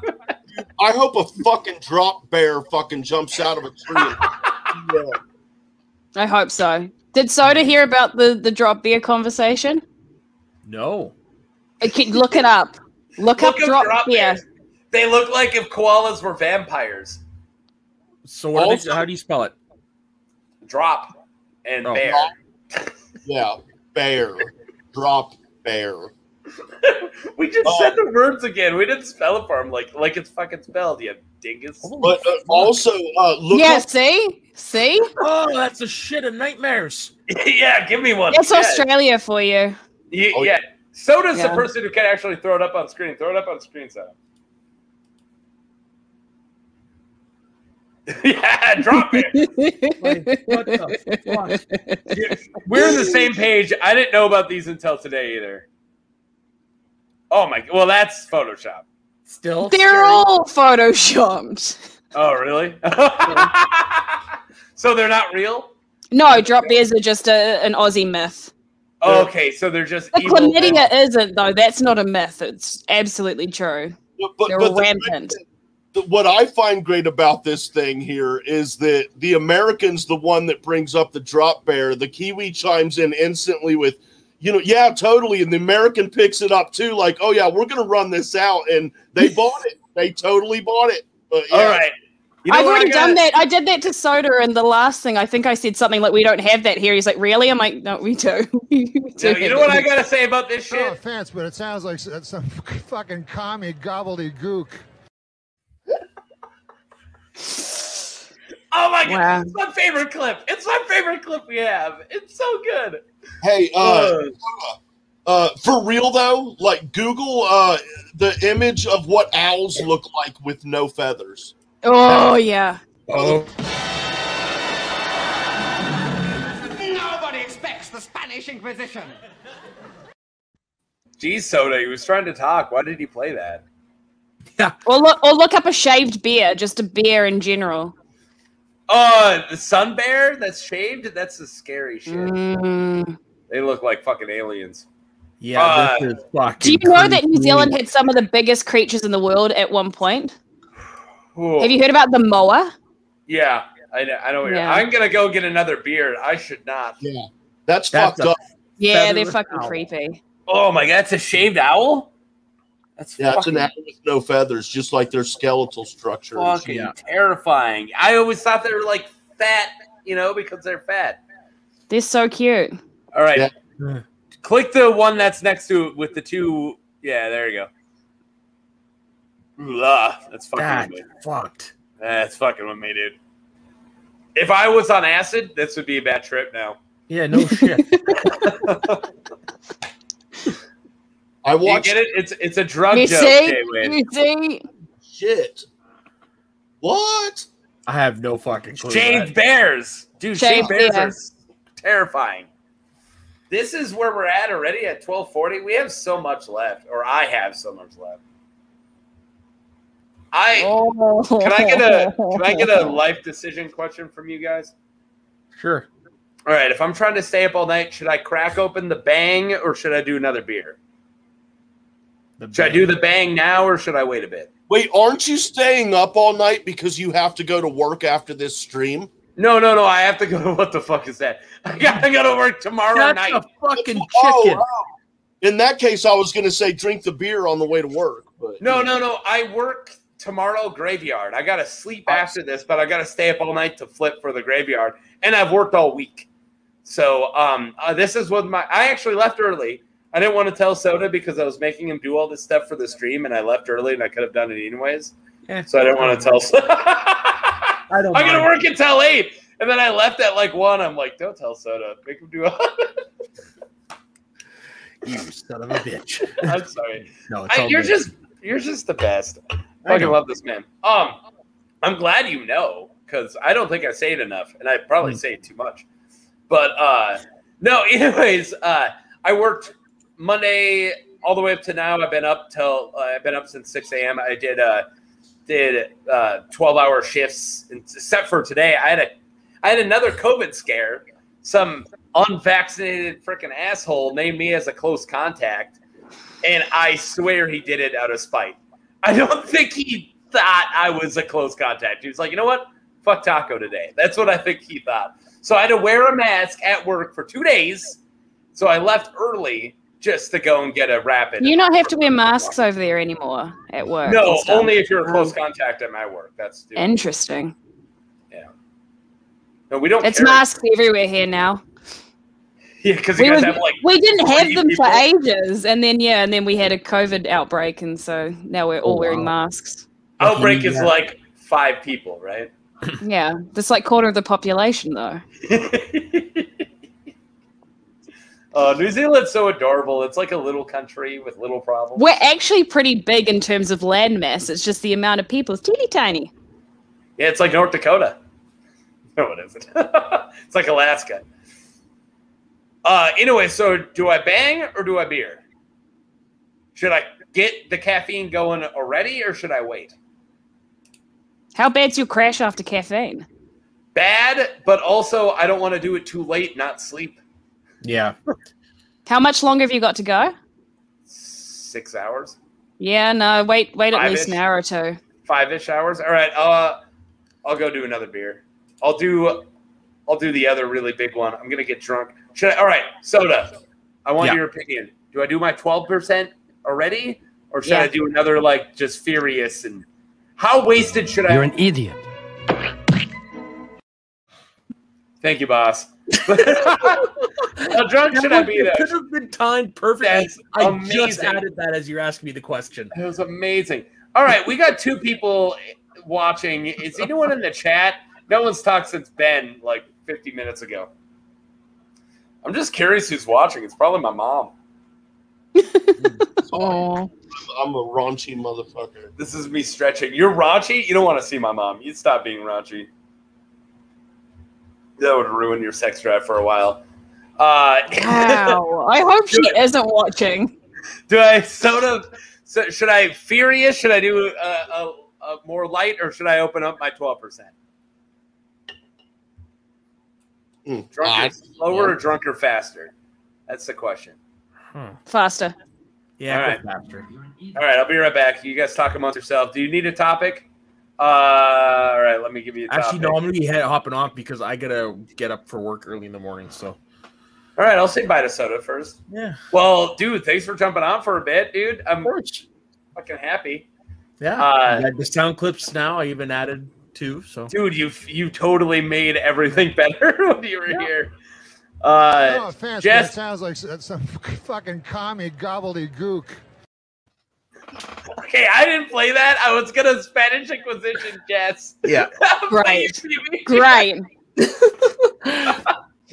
You're an idiot. Thank you, boss. All right. All right, guys. We'll talk to you later. See you, Bye. Soda.